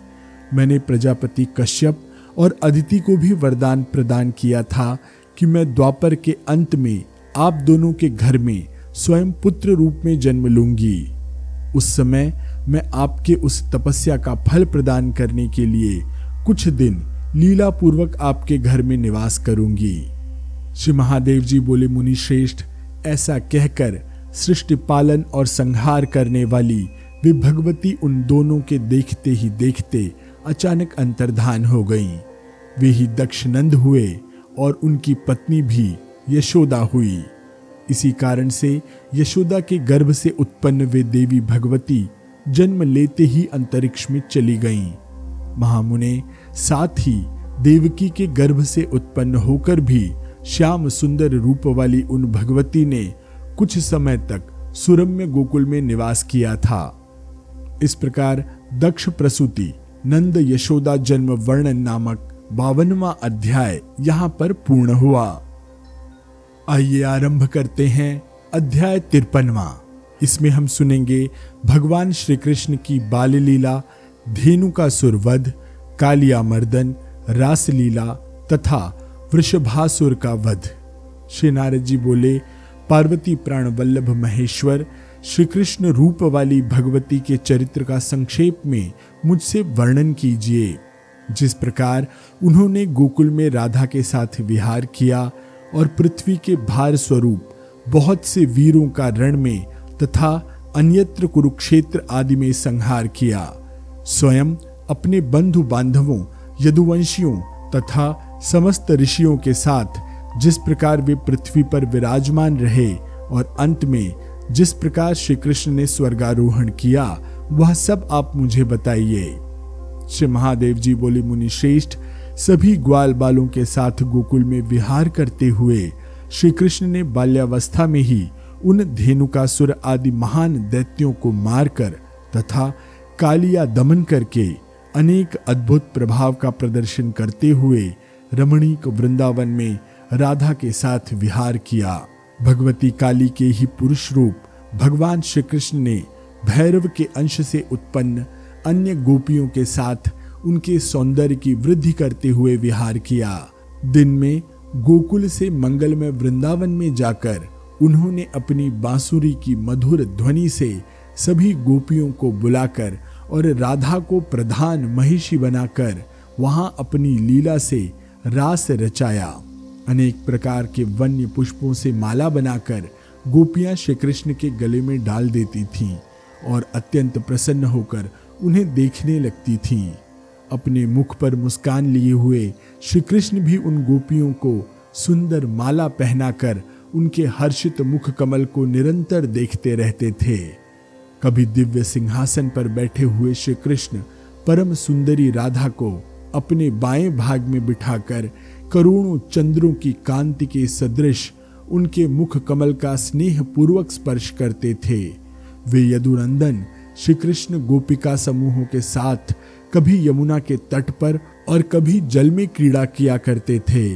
वे श्री कृष्ण रात्रिकाल में अपनी बांसुरी की ध्वनि से गोपियों का चित्त आकृष्ट करके और उन्हें वन में बुलाकर उनके साथ आनंद पूर्वक विहार करते थे। मुने कभी राधिका जी कमल सदृश 5 मुख वाले भगवान शिव का सुंदर रूप धारण कर लेती थी और स्वयं श्री कृष्ण गौरी के रूप में होकर उनके साथ विहार करने लगते थे। मुने कभी राधिका जी कमल सदृश 5 मुख वाले भगवान शिव का सुंदर रूप धारण कर लेती थीं और स्वयं श्री कृष्ण गौरी के रूप में होकर उनके साथ विहार करने लगते थे। महामुने इस प्रकार राधा के साथ रमण करते हुए परिपूर्ण आनंद स्वरूप साक्षात भगवान श्री कृष्ण गोकुल में रहते थे। एक समय शरद पूर्णिमा की महानिशा में विहार करने का मन में निश्चय करके श्री कृष्ण वृंदावन आए। वह वृंदावन मल्लिका, कुंद, चमेली, चंपा और रंगन आदि खिले हुए पुष्पों से परिपूर्ण था। मंद मंद सुगंधित वायु से अत्यंत रमणीय था। मधुर ध्वनि के द्वारा गुंजार करने वाले मधुमत्त भौरों से सुशोभित था और काम से व्याकुल चित्त वाले कोकिल तथा क्रौंच पक्षियों से निनादित था। नारद उस वन में खिले हुए श्वेत कमल, कुमुद, पंकज आदि पुष्पों से युक्त अत्यंत मनोहर सरोवर विद्यमान थे। उस समय सभी प्राणियों को हर्षित करने वाला तथा स्त्रियों के मन को द्रवीभूत करता हुआ अत्यंत निर्मल चंद्रमा आकाश में उदित हुआ। मुने इस प्रकार के प्रिय वन तथा अत्यंत स्वच्छ चंद्रमा को देखकर प्रसन्न मन वाले स्वयं श्री कृष्ण ने वंशी की मधुर ध्वनि की। उसे सुनकर श्री कृष्ण की ओर आकृष्ट मन वाली सभी सुंदर गोपांगनाएं अपने अपने घर के काम काज छोड़कर उनके पास आ गईं। सुंदर अंगों वाली राधा, जो स्त्री रूप में साक्षात पूर्ण ब्रह्म शिवजी थे, उनके आगे आगे वहां पहुंच गईं। मुनिश्रेष्ठ उन सभी गोपिकाओं को आया हुआ देखकर वे कमल नयन श्री कृष्ण उनके साथ महारास करने का उद्योग करने लगे। भगवान श्री कृष्ण ने कामदेव को जीतकर अनेक विध शुभ क्रीड़ाएं करते हुए उनके साथ लीला विहार किया। उस समय नवीन मेघ के समान प्रभा वाले परमानंद स्वरूप पूर्णात्मा श्री कृष्ण अपने मुख पर मुस्कान के साथ 8 विग्रहों में विभक्त हो गए थे। यह देखकर क्षण भर में राधा भी चंद्रमा के समान कांति वाले तथा मंद मंद हास्य युक्त सुंदर मुख वाले प्रेमोन्मत्त 8 विग्रहों में होकर सुशोभित होने लगी। महामुने राधा की उन 8 मूर्तियों के साथ विहार करने के लिए 8 विग्रह वाले प्रसन्नात्मा वे श्री कृष्ण क्षण भर में अंतर्धान हो गए और महामुने अन्य सभी गोपिकाओं को वहीं पर विरह व्यथित छोड़कर वे अंतरिक्ष में चले गए तथा राधा के साथ वहां रास लीला करने लगे। परमानंद स्वरूप पूर्णात्मा कमल नयन भगवान श्री कृष्ण कौतूहल युक्त होकर लीला से उनके साथ आनंद विहार करते थे। मुनिश्रेष्ठ भेरी, मृदंग, तुरही आदि की तीव्र ध्वनि के साथ उनके ऊपर आकाश से भारी पुष्प वृष्टि होने लगी और आकाश के मध्य इस प्रकार विहार कर रहे राधा तथा कृष्ण को न देखकर उस सुरम्य वन में स्थित अन्य गोपिकाएं रोने लगीं। मुनिवर, उन गोपिकाओं का विलाप सुनकर श्री कृष्ण राधा के साथ उस कानन में पुनः प्रकट हो गए और उनकी मनोवांछा पूर्ण करने के लिए श्री कृष्ण ने अपनी महिमा से अनेक रूपों में होकर उस महावन में उनके साथ लीला की। महामुने श्री कृष्ण की रास क्रीड़ा देखकर देवता तथा गंधर्व परम आनंदित हुए और भारी पुष्प वर्षा करने लगे। इस प्रकार श्री कृष्ण ने कार्तिक की पूर्णिमा तिथि से आरंभ करके बहुत दिनों तक रात्रि वेला में उस वन में गोपिकाओं के साथ रासलीला की। इसी प्रकार श्री कृष्ण रूप परमेश्वरी ने स्त्री रूप शंभु के साथ क्षीरहरण आदि अन्य महाक्रीड़ाएं भी की थीं। मुने, नंद आदि गोप वृंद उनकी लोकोत्तर लीलाओं से देवी रूप श्री कृष्ण को ब्रह्म ऐसा समझकर स्नेह पूर्वक उनका पालन करने लगे। नारद, राधा भी सौंदर्य वर्धन करती हुई सी उन श्री कृष्ण के साथ रमण करती थीं। एक बार कंस के द्वारा भेजा गया वृषभासुर नामक बलशाली दैत्य बलराम और श्री कृष्ण को मारने के लिए गोकुल आया। मुने, चांदी के पर्वत के समान प्रतीत होने वाले उस दैत्य को समक्ष आता हुआ देखकर गोकुल में रहने वाले सभी पशु चारों ओर भागने लगे। अन्य लोग भी उस दुष्टात्मा राक्षस के भय से दिशाओं तथा विदिशाओं में उसी प्रकार भागने लगे जैसे सिंह को देखकर हाथी भाग जाते हैं। इस प्रकार गोकुल वासियों को भागते हुए देखकर श्री कृष्ण वृषभासुर नामक उस महान दैत्य के पास पहुंचे। मुनिश्रेष्ठ, वह वृषभासुर भी श्री कृष्ण को सामने आया देखकर अपने खुरों से पृथ्वी को कंपित करता हुआ जोर जोर से हुंकार मारने लगा। श्री कृष्ण ने उसके दोनों सींगों को पकड़कर अपनी ओर खींचा और धरती पर फेंक कर पटक दिया तथा पृथ्वी पर उसने प्राण त्याग दिए। तत्पश्चात अत्यंत विस्मय को प्राप्त उन गोपगणों ने प्रसन्न चित्त होकर अनेक स्तुतियों के द्वारा आदर पूर्वक उन श्री कृष्ण का पूजन किया। इस प्रकार कंस प्रेरित वृषभासुर वध नामक 53वां अध्याय पूर्ण हुआ। आइए आरंभ करते हैं श्री देवी भागवत पुराण का अध्याय 54वां। इस अंक में हम सुनेंगे नारद जी का कंस को श्री कृष्ण के देवकी पुत्र होने की बात बताना, अक्रूर का गोकुल से श्री कृष्ण और बलराम को ले आना, कुवलया पीड़ चाड़ूड़ और मुष्टिका का वध, श्री कृष्ण द्वारा कालिका रूप से कंस का संहार करना तथा उग्रसेन का राज्याभिषेक कर माता पिता को बंधन मुक्त कराना। श्री महादेव जी बोले, एक समय की बात है, नारद मुनि वीणा बजाते हुए और भगवान विष्णु की अमृतमयी कथा का गान करते हुए आकाश मार्ग से मथुरा नगर आए। मुनिश्रेष्ठ, दुष्ट हृदय वाले राजा कंस को एकांत में समस्त गुप्त समाचार बताते हुए वे कहने लगे। नारद जी बोले, राजन सुनिए, मैं आपके लिए हितकर तथा अत्यंत गोपनीय बात बता रहा हूँ। नवीन मेघ के समान श्याम वर्ण वाले तथा वनमाला से सुशोभित जो वे महान बलशाली नंदपुत्र श्री कृष्ण गोकुल में रहते हैं, वे ही देवकी के 8वें गर्भ से निश्चित रूप से उत्पन्न हुए हैं और प्रचंड पराक्रम वाले श्री बलराम रोहिणी के गर्भ से आविर्भूत हुए हैं। वसुदेव ने उन दोनों को नंद के घर में धरोहर के रूप में रखा और वे दोनों वहीं बढ़े। उन दोनों ने आपके तृणावर्त आदि वीरों को अपने बल से मार डाला और जो कन्या आकाश में चली गई थी वह नंद की पुत्री थी। वह निश्चित रूप से आपको ठगने के लिए वसुदेव के द्वारा लाई गई थी। श्री महादेव जी बोले, उन नारद के ऐसा कहने पर उस क्रूर कंस ने देवकी सहित वसुदेव को काट डालने की इच्छा से कुपित होकर तलवार उठा ली। इस पर उन मुनिश्रेष्ठ नारद ने उस कोपाविष्ट राजा कंस को अनेक तरह से समझाकर ऐसा करने से रोका। इसके बाद देवताओं को दर्शन प्रदान करने वाले देवर्षि नारद मुनि अपने आश्रम को लौट गए। इसके बाद कंस ने मंत्रियों से परामर्श करके अक्रूर को गोकुल में भेजा और उनसे कहा कि तुम मेरे आदेश से गोकुल में जाकर नंद के घर में स्थित बलराम और श्री कृष्ण इन दोनों वसुदेव पुत्रों को इस मथुरा नगरी में छल पूर्वक ले आओ।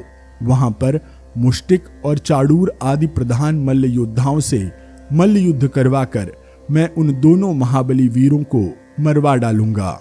मुने, इस प्रकार उस अत्यंत दुरात्मा कंस से आज्ञा पाकर अक्रूर रथ पर सवार होकर शीघ्रता पूर्वक गोकुल आ गए। तत्पश्चात नंद के घर पहुंचकर वे अपने रथ से भूमि पर उतरे और उन्होंने घर में प्रविष्ट होकर वसुदेव के दोनों दुर्जेय वीर पुत्रों को देखा। अक्रूर ने उन दोनों को दंडवत प्रणाम किया और कंस ने जैसा कहा था वैसा अपने आने का प्रयोजन बताया। अक्रूर जी बोले, महान बलशाली आप दोनों श्री बलराम और श्री कृष्ण को मधुपुरी अर्थात मथुरा ले जाने के लिए दुष्ट स्वभाव राजा कंस के भेजे जाने पर मैं यहाँ आया हूँ। उस कंस ने दुष्ट चेष्टाओं वाले मंत्रियों से मंत्रणा की है और वह पहलवानों से मल्ल युद्ध के द्वारा आप दोनों को मरवा डालेगा। मैं तो योगीराज के मुखारविंद से सुनकर दृढ़ रूप से जान गया हूँ कि प्रचंड पराक्रम वाले आप दोनों निश्चित रूप से साधारण मनुष्य नहीं हैं। अपनी लीला से कंस आदि दुष्टों के भार से पृथ्वी को मुक्त करने के लिए आप दोनों परा प्रकृति और पुरुष अपनी माया का आश्रय लेकर पृथ्वी पर आविर्भूत हुए हैं। नंद और यशोदा के अतिशय भाग्य के कारण छल का आश्रय लेकर दुरात्मा कंस से भय की लीला करते हुए आप दोनों यहाँ रह रहे हैं। जन्मांतर में इन दोनों के द्वारा की गई तपस्या का प्रधान तथा उत्तम फल इस लोक में इन्हें संपूर्ण रूप से प्राप्त हो गया। अब आप यदुराज के आदेश से मथुरा पहुंचकर पृथ्वी के भार स्वरूप इन महाबली कंस आदि दुष्टों को नष्ट कीजिए। महादेव जी बोले, अक्रूर की बात सुनकर मधुपुरी जाने की इच्छा वाले महान बलशाली श्री बलराम तथा श्री कृष्ण ने सभी गोपों से कहा, महाप्रतापी राजा कंस को विविध प्रकार के मधुर गव्य, दूध, दही, घृत आदि प्रदान करने के लिए उन्हें लेकर आप सभी लोग प्रातः काल प्रस्थान कीजिए। हम दोनों पृथ्वीपति कंस से मिलने के लिए निश्चित रूप से वहां जाएंगे। मुनिश्रेष्ठ, महामते, उन दोनों की यह बात सुनकर आश्चर्यचकित मन वाले सभी गोपगणों ने वैसा ही किया। तब उस उत्तम और विचित्र रथ पर चढ़कर प्रातःकाल अक्रूर के साथ वे दोनों मथुरा जाने को तत्पर हुए। उस समय श्री कृष्ण को देखकर व्रज की सभी गोपांगनाएं रोने लगीं। तब उन्हें आश्वासन देकर वे श्री कृष्ण शीघ्रता पूर्वक रथ चलाते हुए प्रस्थित हुए। मुनिश्रेष्ठ, नंद आदि गोप वृंद भी दधि, दुग्ध आदि गव्य पदार्थ लेकर यदुनंदन श्री बलराम तथा श्री कृष्ण के पीछे पीछे चल दिए। महाबली श्री बलराम और श्री कृष्ण को साथ में लेकर नंद आदि प्रमुख गोपों से घिरे हुए अक्रूर मधुपुरी पहुंचे। मुने, श्री बलराम और श्री कृष्ण को आया हुआ सुनकर अत्यंत मूर्ख बुद्धि उस कंस ने श्री बलराम और श्री कृष्ण के वध के लिए दरवाजे पर कुवल या पीड़ नामक भीषण पराक्रम वाले एक दुष्ट हाथी को नियुक्त कर दिया। श्री कृष्ण ने अनायास ही उस हाथी की सूंड को पकड़कर उसे पृथ्वी तल पर गिरा दिया और फिर हाथ के प्रहार से उसके मस्तक के 2 टुकड़े कर दिए। तदनंतर महाबली तथा पराक्रमी श्री बलराम और श्री कृष्ण अक्रूर के साथ सिंह की भांति दहाड़ते हुए पुर में प्रविष्ट हुए। मुनिश्रेष्ठ, भय से त्रस्त नंद आदि व्रजवासी भी दधि, दुग्ध आदि उपहार स्वरूप गव्य सामग्री लिए हुए उनके पीछे पीछे चले। जहां पर राजा कंस विराजमान था वहां पर शीघ्र जाकर उन व्रजवासियों ने उस दुरात्मा कंस को नमस्कार करके भेंट सामग्री प्रदान की। इसके बाद मुष्टिक आदि महान बलशाली पहलवानों ने अखाड़े में खड़े प्रचंड पराक्रम वाले श्री बलराम और श्री कृष्ण को ललकारा। महान बल तथा पराक्रम वाले रोहिणी पुत्र श्री बलराम ने अपनी मुष्टिका के प्रहार से मुष्टिक को धराशायी कर दिया। मुनिश्रेष्ठ, श्री कृष्ण ने भी चाडूर को आकाश में ऊपर उठाकर और फिर पृथ्वी तल पर पटक कर मार डाला। इसी प्रकार युद्ध में अपने पराक्रम का प्रदर्शन करते हुए श्री बलराम और श्री कृष्ण ने और भी अन्य सैकड़ों पहलवानों को आधे क्षण में ही धराशायी कर दिया। तदनंतर भीषण पराक्रम वाले अपने पहलवानों के धराशायी होने का समाचार सुनकर महान युद्ध देखने की इच्छा से वह कंस मंच के ऊपर चढ़ गया। महाबली श्री बलराम और श्री कृष्ण को देखकर भयाकुल दुष्टात्मा कंस ने दूतों से कहा कि इन दोनों को यहां से शीघ्र दूर हटाओ। मैं व्रज में रहने वाले सभी दुरात्मा ग्वालों को दंडित करूंगा और दुष्ट चेष्टा वाले नंद को तो उसकी पत्नी सहित मरवा डालूंगा। उस कंस को ऐसा बोलते हुए देखकर श्री कृष्ण ने आधे क्षण में ब्रह्मांड को विक्षुब्ध करने वाला अपना वह कालिका विग्रह धारण कर लिया। तत्पश्चात कालिका रूप श्री कृष्ण ने उस दुष्टात्मा कंस के बालों को अपने बाएं हाथ से पकड़कर और फिर उसे अपनी ओर खींचकर तलवार से उसका सिर काट डाला। मुनिश्रेष्ठ, उसका सिर काटने के बाद उन कालिका ने उसे देखने के लिए पुनः पूर्व की भांति श्री कृष्ण स्वरूप धारण कर वे श्री बलराम के साथ पृथ्वी तल पर नाचने लगीं। नंद आदि श्रेष्ठ गोपगणों का हृदय हर्ष से परिपूर्ण हो गया और वे भी बांसुरी, वीणा आदि बजाते हुए उस रण क्षेत्र में नाचने लगे। देवता आकाश से पुष्प बरसाने लगे। सभी दिशाएं प्रकाशमान तथा कोलाहल से रहित हो गईं। इसके बाद श्री कृष्ण ने बेड़ी में जकड़कर बंधे हुए वसुदेव तथा देवकी के पास जाकर उन्हें प्रणाम करके बंधन से मुक्त किया। कमल सदृश सुंदर मुख वाले अपने उन दोनों पुत्रों को पास में आते हुए देखकर हर्ष के आंसुओं से परिपूर्ण नेत्रों वाले वसुदेव तथा देवकी ने उन्हें अपनी गोद में ले लिया।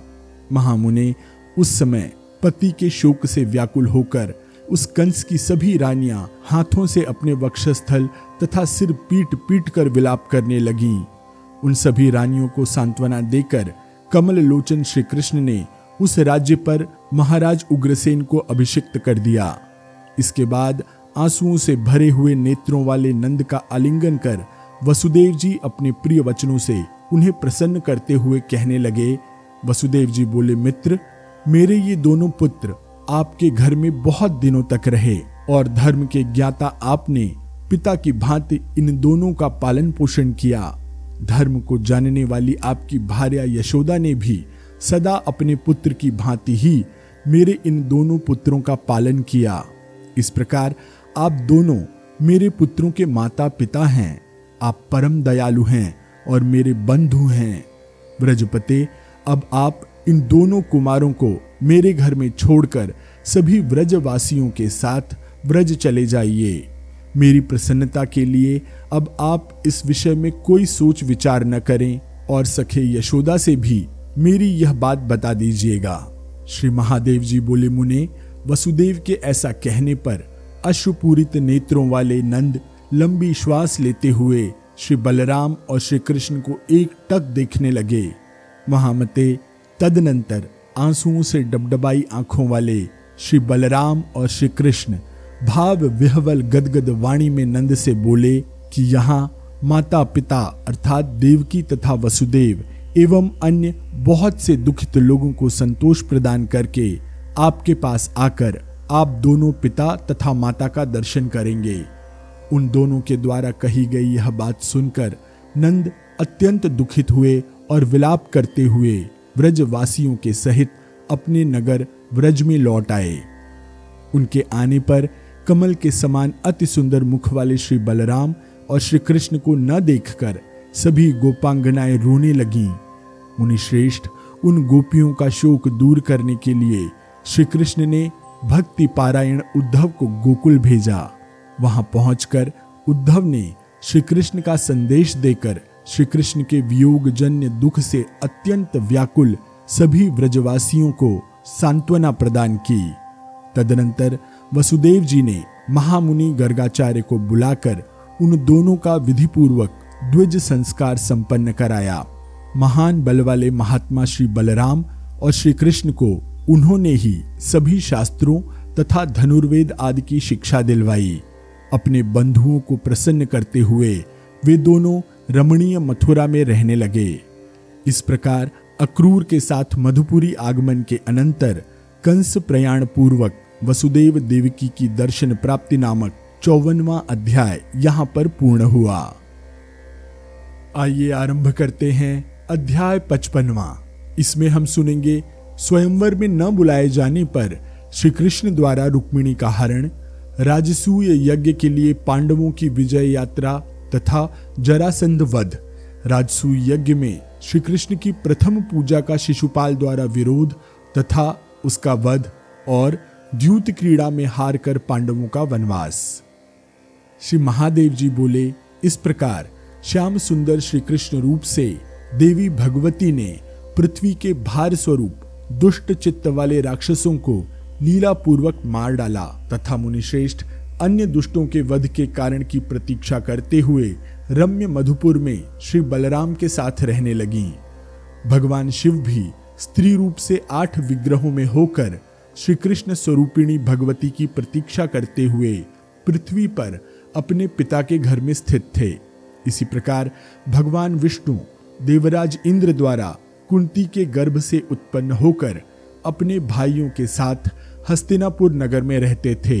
महान बल और पराक्रम से युक्त अर्जुन नाम से प्रसिद्ध वे सभी शास्त्रों के अर्थ तथा तत्व के ज्ञाता एवं धनुर्विद्या के पूर्ण पंडित थे। उसी तरह से धर्मपुत्र युधिष्ठिर आदि उनके जो अन्य चारों भाई थे वे सभी महाबली, पराक्रमी तथा परमवीर महान शौर्य से संपन्न थे। मुनिश्रेष्ठ युवावस्था आने पर सत्यनिष्ठ और धर्मात्मा वे पांचों पांडव राज्य करने लगे। धृतराष्ट्र पुत्र मूढ़ बुद्धि दुर्योधन तथा कर्ण, शकुनी एवं धृतराष्ट्र के महाबली और दुर्धर्ष पुत्र उन पांडवों से बहुत द्वेष रखते थे। मुनिश्रेष्ठ कठोर हृदय वाला दुर्योधन पांडवों की मृत्यु का उपाय निरंतर सोचा करता था। उन पांडवों के वध की इच्छा से विषदान आदि दुष्कर्म करके भी विफल प्रयासों वाला क्रूर हृदय दुर्योधन शांत नहीं हुआ। क्षत्रियों का नाश करने वाली उसकी उस दुर्बुद्धि को जानकर वृष्णिराज ने अक्रूर को हस्तिनापुर भेजा। वहां पहुंचकर धृतराष्ट्र के पुत्रों के सभी क्रियाकलाप जानकर उन अक्रूर ने एकांत में विचित्र वीर के पुत्र महाराज धृतराष्ट्र से यह गुप्त बात कही। अक्रूर जी बोले, विचित्र वीर पुत्र महाराज प्रभो, अपने पुत्रों को रोककर आप पांडवों पर स्नेह प्रकट कीजिए। महामते, बाल्यकाल में ही उनके पिता मर गए, अतः अब आपको छोड़कर उनका कोई नहीं रहा जो उन अनाथ पांडवों से स्नेह करे। अतः महाराज, पांडवों तथा अपने पुत्रों में समानता का भाव रखते हुए परम प्रीति से युक्त होकर आप राज्य का भोग कीजिए। धृतराष्ट्र बोले, यद्यपि पांडवों के साथ विद्वेष भाव रखना विनाशकारी है, फिर भी पुत्र स्नेह के कारण उस विषमता का त्याग करना मेरे मन को अच्छा नहीं लगता। श्री महादेव जी बोले, नारद, इस प्रकार धृतराष्ट्र के विचारों से अवगत होकर तथा उसकी उपेक्षा करके अक्रूर जी ने जो कुछ बातें हुई थीं उन्हें श्री कृष्ण से कह दिया। नारद उसे सुनकर कमल नयन भगवान श्री कृष्ण सोचने लगे कि धृतराष्ट्र के नीच बुद्धि पुत्र दुर्योधन तथा सुबल पुत्र शकुनी के इस विद्वेष के कारण निश्चित रूप से कुरुक्षेत्र में बहुत से क्षत्रियों का संहार होगा। इसके बाद श्री कृष्ण ने ब्रह्मा जी के द्वारा बनाई गई दिव्य द्वारिकापुरी में निवास हेतु सभी यादवों के साथ प्रवेश किया। तत्पश्चात भगवान शिव के अंश से उत्पन्न रुक्मिणी के स्वयंवर में विदर्भराज भीष्मक के द्वारा आमंत्रित किए गए अनेक देशों के निवासी सभी राजा उनके नगर में आए। उस भीष्मक का रुक्मी नामक दुर्बुद्धि पुत्र अपनी बहन को चेदिराज शिशुपाल को सौंपने के लिए उत्सुक था। अतः कृष्ण के प्रति विद्वेष भावना के कारण अपने माता पिता की अवहेलना करके उसने कृष्ण को स्वयंवर में नहीं बुलाया। मुनिश्रेष्ठ वह बलवान चेदिराज शिशुपाल रुक्मी का वैसा विचार जानकर उत्तम तथा आकर्षक सुंदर वर का रूप धारण करके महान रथ समुदाय के साथ विदर्भ देश के अधिपति भीष्मक के पुर आ गया। तदनंतर भेरी, मृदंगों, नगाड़ों तथा दुंदुभियों की ध्वनि से व्याप्त एवं नानाविध उत्सवों से सुसज्जित विदर्भ राजनगर में रुक्मिणी का शुभ विवाह नारद के मुख से सुनकर श्री कृष्ण भी रथ पर सवार होकर वहां के लिए चल पड़े। तत्पश्चात वहां आकर आकाश में स्थित रथ से वर का वेश धारण किए हुए उन राजाओं को देखकर श्री कृष्ण ने अट्टहास किया। तदनंतर कमल के समान नेत्रों वाली हिलते हुए ध्वनित नूपुरों से सुशोभित हंसिनी की चाल को लज्जित कर देने वाली दुर्गा पूजन के लिए सखियों के द्वारा आदरपूर्वक लाई जाती हुई एकांत में श्री कृष्ण का ध्यान करती हुई तथा श्री कृष्ण के आगमन की आकांक्षा करती हुई रुक्मिणी का श्री कृष्ण ने हरण कर लिया। इस पर उस पुर के सभी निवासी हाहाकार कर चिल्लाने लगे और व्यथित हृदय वाले सभी राजागण अत्यंत क्रुद्ध होकर उन पर आक्रमण करने के लिए पीछे पीछे दौड़े। भगवान श्री कृष्ण युद्ध के लिए तत्पर होकर उत्तम आयुध धारण करने वाले उन शिशुपाल आदि प्रमुख वीरों के समस्त श्रेष्ठ धनुष तथा वाहनों को विच्छिन्न कर उन्हें लज्जावनत मुख करके स्वर्ग सदृश अपने भवन में चले गए। नारद उसी प्रकार शिव के अंश से उत्पन्न जामवती आदि अन्य 7 कन्याओं को भी श्री कृष्ण ने पत्नी रूप में ग्रहण किया। महामुने यदुकुल की वृद्धि करने वाले वे श्री कृष्ण और भी अन्य पत्नियों के साथ उस द्वारिकापुरी में रहने लगे। बहुत से युद्ध करके उन्होंने रण में वीरों को जीता और फिर द्वारका आकर उन भार्याओं के साथ यथेष्ट विहार किया। राजा के रूप में अभिषिक्त होकर यदुकुल का विस्तार करने वाले वे श्री कृष्ण पुत्र पौत्र आदि से युक्त होकर वृष्णिवंशियों के साथ उस द्वारिकापुरी में रहने लगे। महामुने श्री कृष्ण ने और भी कई भार्याओं के साथ विवाह करके उनसे हजारों पुत्र प्राप्त किए और युद्ध में कठिनाई से जीते जाने वाले महाराज भौमासुर को मारकर वे सुंदर नेत्रों वाली हजारों स्त्रियों को ले आए। मुनिश्रेष्ठ इसी समय अपने विवाह आदि करके तथा दुरूह शास्त्र विद्या का अध्ययन कर युद्ध की इच्छा वाले उन पांडवों ने महामती कृष्ण को बुलाया। मुने वहां जाकर उन श्री कृष्ण ने धर्मराज राजा युधिष्ठिर को राजसूय महायज्ञ करने का आदेश दिया, जो विविध राजवंशों के क्षय तथा कुरुओं की द्वेष वृद्धि में हेतु बना। मुनिश्रेष्ठ श्री कृष्ण ने अपने तत्वावधान में यज्ञ का आरंभ कराया और सभी राजाओं को जीत कर ले आने के लिए भीम आदि को सैनिकों के साथ सभी दिशाओं में भेजा। उन लोगों ने भी अनेक दिशाओं के निवासी समस्त राजाओं पर विजय प्राप्त की और उन्हें लाकर पुनः वे सभी महान ओजस्वी मगध नरेश जरासंध के नगर में आए। प्रचंड पराक्रम वाले उस जरासंध ने सभी राजाओं को जीतकर उन्हें अपने यहाँ ले आकर कैद कर रखा था।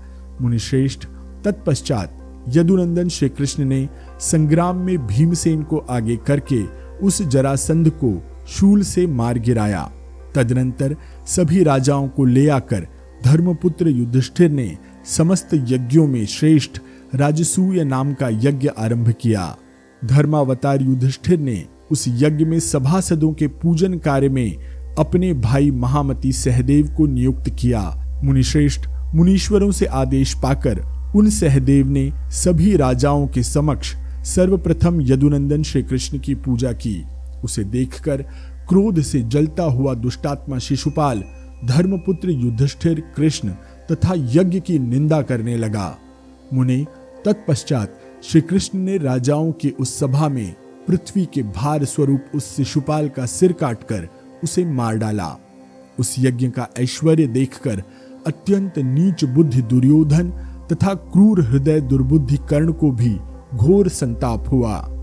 तदनंतर उस दुर्योधन ने दुष्ट हृदय वाले अपने मामा शकुनी से मंत्रणा करके अतुलित तेज वाले युधिष्ठिर को वचनबद्ध कराकर उनके साथ द्यूत क्रीड़ा की। नारद अत्यंत नीच राजा दुर्योधन ने छल करके उस जुए में धर्मपुत्र राजा युधिष्ठिर को जीत लिया। द्यूत क्रीड़ा की प्रतिज्ञा के अनुसार राजा युधिष्ठिर ने क्रम से सारा राज्य छोड़ दिया। इस पर भी धृतराष्ट्र पुत्र दुष्टात्मा दुर्योधन ने धर्मपुत्र महाराज युधिष्ठिर को जुए में फिर आमंत्रित किया। धर्मपारायण वे राजा युधिष्ठिर धर्मोल्लंघन जनित भय के कारण पापी दुर्योधन के साथ द्यूत क्रीड़ा के लिए पुनः तैयार हो गए और उन्होंने यह घोर प्रतिज्ञा की कि जुए में मेरी पराजय होने पर मैं 12 वर्ष का वनवास तथा 1 वर्ष का अज्ञातवास स्वीकार करता हूं। इस प्रतिज्ञा के बाद जुए में धर्मराज युधिष्ठिर पराजित हो गए। तदनंतर जुए में भगवती द्रौपदी को जीतकर दुर्योधन ने सभा के बीच उनका अपमान किया। मुने उसके उस क्रूर कृत्य को देखकर भीष्म आदि धर्मात्माओं ने उस दुर्योधन को क्षत्रियों के लिए विनाशकारी कंटक मान लिया। उन व्रत पारायण भीष्म पितामह आदि श्रेष्ठ जनों ने उसे ऐसा करने से रोककर देवी द्रौपदी को पांडवों को सौंप दिया और दुष्ट हृदय वाले उस दुर्योधन की बहुत निंदा की। महामुने तत्पश्चात अपनी प्रतिज्ञा निस्तारण करने की इच्छा वाले वे सभी राज्यच्युत पांडव अपने मंत्रियों तथा अन्य सभी स्वजनों को साथ में लेकर वनवास के लिए चल पड़े। पृथ्वी के भार से मुक्ति का यही प्रधान हेतु है, ऐसा निश्चय करके श्री कृष्ण द्वारिकापुरी आ गए। इस प्रकार पांडवों की पराजय प्राप्ति तथा वनवास गमन नामक 55वां अध्याय पूर्ण हुआ। आइए आरंभ करते हैं अध्याय 56वां। इसमें हम सुनेंगे पांडवों द्वारा भगवती की स्तुति, भगवती द्वारा प्रसन्न होकर विजय का आशीर्वाद देना, पांडवों का अज्ञातवास के लिए राजा विराट के नगर में जाना, भीम द्वारा कीचक और उपकीचकों का वध और अभिमन्यु विवाह। श्री महादेव जी बोले, मुनि श्रेष्ठ, बहुत काल तक भ्रमण करने के बाद वे महात्मा पांडव प्रत्यक्ष फल देने वाली भगवती कामाख्या के दर्शन के लिए योगिनी पीठ में आए, जहां पूर्व काल में देवाधिदेव भगवान शंकर ने तप किया था। वहां उन धर्म पारायण पांडवों ने विधान पूर्वक देवी भगवती का पूजन करके राज्य प्राप्त करने तथा अत्यंत घोर युद्ध में पाप बुद्धि दुष्ट कौरव शत्रुओं का उनके मंत्रियों सहित संहार करने की उनसे प्रार्थना की। उन महात्मा पांडवों के इस प्रकार प्रार्थना करने पर भगवती उनके समक्ष प्रकट होकर इस प्रकार बोली। देवी बोली, कुरुवंश के यश को बढ़ाने वाले महान भाग्यशाली धर्मपुत्र युधिष्ठिर, तुम वनवास संबंधी प्रतिज्ञा को पार करके तथा धृतराष्ट्र के सभी दुरात्मा एवं दुर्धर्ष पुत्रों को मारकर राज्य अवश्य ही प्राप्त करोगे। तुम्हारे ये अजेय व पराक्रमी चारों भाई युद्ध में धृतराष्ट्र पुत्रों को सेना सहित मार गिराएंगे। मैं तुम्हारी सहायता के लिए देवताओं के द्वारा पृथ्वी के भार का हरण करने के लिए प्रार्थना करने पर पुरुष रूप में वसुदेव के घर में देवकी द्वारा अपनी माया की लीला से प्रकट हुई हूं। मेरी आज्ञा से विष्णु भी पृथ्वी के भार का हरण करने के लिए तुम्हारे महाबली भाई अर्जुन के नाम से उत्पन्न हुए हैं। मैं श्री कृष्ण के रूप में तुम्हारी उत्तम प्रकार से सहायता करके अर्जुन को आगे करके भीष्म, द्रोण तथा कुरुजांगल आदि अनेक देश देशांतरों से आए हुए श्रेष्ठ क्षत्रिय महारथियों को मार गिराऊंगी। तुम्हारा महाबली भाई वायुपुत्र भीम युद्ध में समस्त धृतराष्ट्र पुत्रों को मार डालेगा। पृथ्वी के लिए भार स्वरूप अन्य सैकड़ों हजारों राजाओं को तुम्हारे पक्ष के दूसरे श्रेष्ठ क्षत्रिय गण मार डालेंगे। इस प्रकार महाभारत के युद्ध में क्षत्रियों के मारे जाने पर मेरी कृपा से तुम पुनः राज्य प्राप्त कर लोगे, इसमें कोई संदेह नहीं है। श्री महादेव जी बोले, इस प्रकार देवी से वरदान प्राप्त कर प्रसन्न मन वाले धर्मपुत्र युधिष्ठिर ने महादेवी परमेश्वरी की स्तुति की। युधिष्ठिर बोले, ब्रह्म स्वरूपिणी सनातनी परमेश्वरी आपको नमस्कार है। देवताओं, असुरों और संपूर्ण विश्व द्वारा वंदित कामेश्वरी आपको नमस्कार है। जगत की आदि कारण भूता कामेश्वरी आपके प्रभाव को ब्रह्मा आदि देव देवेश्वर भी नहीं जानते हैं। आप प्रसन्न हो, आपको नमस्कार है। जगतवंद्य, आप अनादि परमा विद्या और देहधारियों की देह को धारण करने वाली हैं। कामेश्वरी, आपको नमस्कार है। आप सभी प्राणियों की बीज स्वरूपा हैं। आप ही बुद्धि, चेतना और धृति हैं। आप ही जागृति और निद्रा हैं। कामेश्वरी, आपको नमस्कार है। आपकी आराधना करके परमात्मा शिव भी अपने आप को कृतकृत्य मानते हैं। कामेश्वरी आपको नमस्कार है। दुराचारियों के दुराचरण का संहार करने वाली, पाप पुण्य के फल को देने वाली तथा संपूर्ण लोकों के ताप का नाश करने वाली कामेश्वरी आपको नमस्कार है। आप ही एकमात्र समस्त लोकों की सृष्टि, स्थिति और विनाश करने वाली हैं। विकराल मुख वाली काली कामेश्वरी आपको नमस्कार है। शरणागतों की पीड़ा का नाश करने वाली, कमल के समान सुंदर और प्रसन्न मुख वाली माता आप प्रसन्न हो। परमे, पूर्णे, कामेश्वरी आपको नमस्कार है। जो भक्ति पूर्वक आपके शरणागत हैं वे संसार को शरण देने योग्य हो जाते हैं। तीनों लोकों का पालन करने वाली देवी कामेश्वरी आपको नमस्कार है। आप शुद्ध ज्ञानमयी, सृष्टि को उत्पन्न करने वाली पूर्ण प्रकृति हैं। आप ही विश्व की माता हैं। कामेश्वरी आपको नमस्कार है। श्री महादेव जी बोले, धर्मात्मा धर्मपुत्र युधिष्ठिर द्वारा इस प्रकार स्तुति करने पर भगवती ने प्रकट होकर कहा कि राजन, अपनी इच्छा के अनुसार वर मांगो। राजा युधिष्ठिर ने कहा, आपकी कृपा से पूर्व प्रतिज्ञा के अनुसार मेरा 12 वर्ष का परम दुखमय वनवास बीत गया। 13वें वर्ष में भी हम लोगों को अज्ञातवास करना है, जैसा कि मेरे द्वारा पहले द्यूत क्रीड़ा के समय निर्णय लिया गया था। इसलिए हम लोगों को दूसरों के द्वारा अविदित रूप से रहना चाहिए। इस प्रकार वह अत्यंत कष्टदायक कठिन संकट काल आ गया है। जिस प्रकार हम इसे पार कर सकें वैसा आप करें। देवी बोली, मत्स्य देश के राजा विराट के नगर में द्रौपदी और भाइयों के साथ रहकर प्रतिज्ञा का पालन करके तुम पुनः राज्य प्राप्त करोगे। श्री महादेव जी बोले, ऐसा कहकर धर्मपुत्र के देखते देखते आकाश में विद्युत की भांति भगवती क्षण भर में अंतर्धान हो गई। मुने, उसके बाद समस्त धर्मात्माओं में श्रेष्ठ तथा सर्व तत्वज्ञ युधिष्ठिर ने अपने सभी भाइयों को बुलाकर निवास संबंधी मंत्रणा की। महामते, इस प्रकार निश्चय करके उन्होंने अपने अन्य सहवासियों को छोड़कर विराट राज के नगर के लिए गुप्त रूप से प्रस्थान किया। नगर के समीप पहुंचने पर धनुष, प्रत्यंचा तथा अस्त्र शस्त्रों को उन्होंने शमी के वृक्ष के कोटर में रख दिया। उसके बाद महानुभाव राजा युधिष्ठिर देवी को साष्टांग प्रणाम करके सुवर्ण रचित पाशों को लेकर शीघ्रता पूर्वक मत्स्यराज विराट के सम्मुख ब्राह्मण वेश में गए। उन महानुभाव राजेंद्र युधिष्ठिर को सभा में आया देख मत्स्यराज ने पूछा कि आप कौन हैं, यहाँ क्यों और कहां से आए हैं? मुझे प्रतीत होता है कि आप निश्चित ही चक्रवर्ती सम्राट हैं। युधिष्ठिर ने कहा, राजन, मैं सब कुछ नष्ट हो जाने पर उपस्थित हुआ शरणार्थी हूँ। मुझे धर्मपुत्र राजा युधिष्ठिर द्वारा संरक्षित द्यूत क्रीड़ा में कुशल कंक नामक ब्राह्मण समझिए।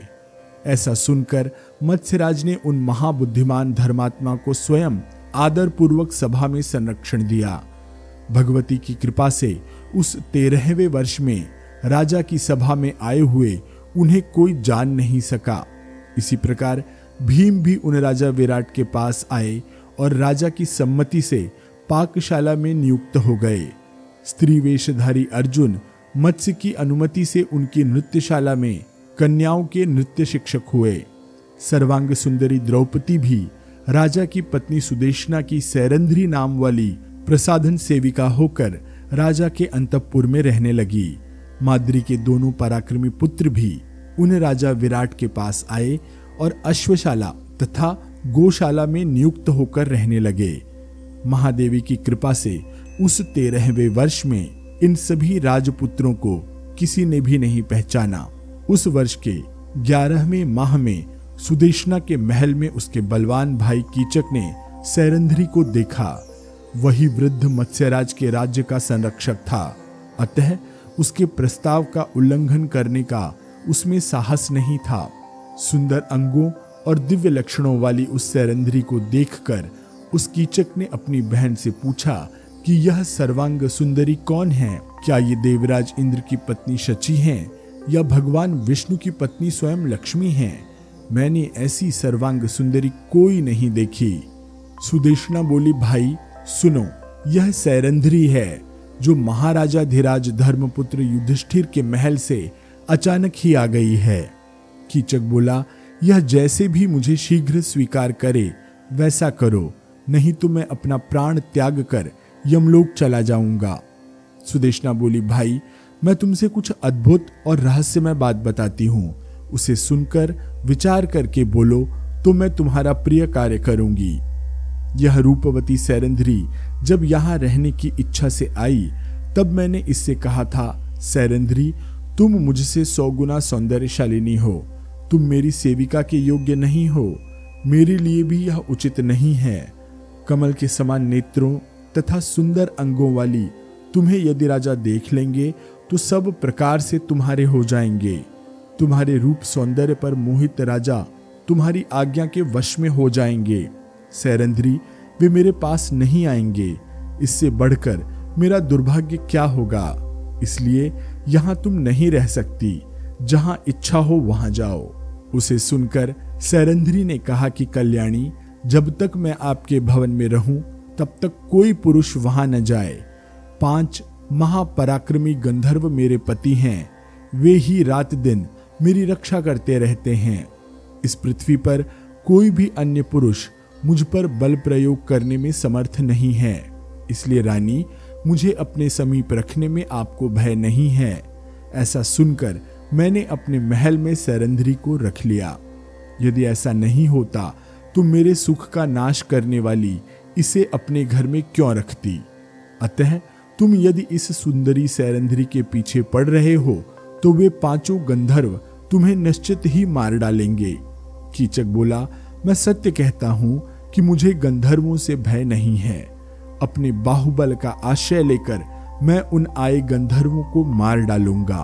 तुम गंधर्वों से भय न करो और अपनी मधुर वाणी से सुंदर अंगों वाली सैरंध्री को प्रसन्न कर मेरी शैया पर भेजो।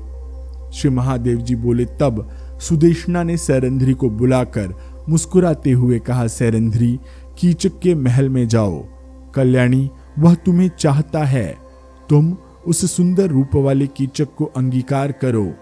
सैरंध्री बोली, अपने 5 पतियों के अतिरिक्त मैं किसी दूसरे पुरुष को अंगीकार नहीं करती।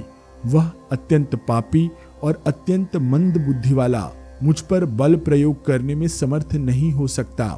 यदि वह दुष्टात्मा मुझे देखकर कामांध होकर मेरे पास आएगा तो उन गंधर्वों के द्वारा निश्चित रूप से उसकी मृत्यु हो जाएगी। उसकी ऐसी बात सुनकर सुदेशना ने भाई से कहा कि सैरंध्री अपनी इच्छा से तुम्हारे पास नहीं आएगी। उसकी उस बात को सुनकर पापी दुष्ट बुद्धि कीचक ने बलपूर्वक शील हरण की चेष्टा की। उसकी उस कुचेष्टा को जानकर द्रौपदी भयभीत होकर जगत का पालन करने वाले देवी शिवा की शरण में गई।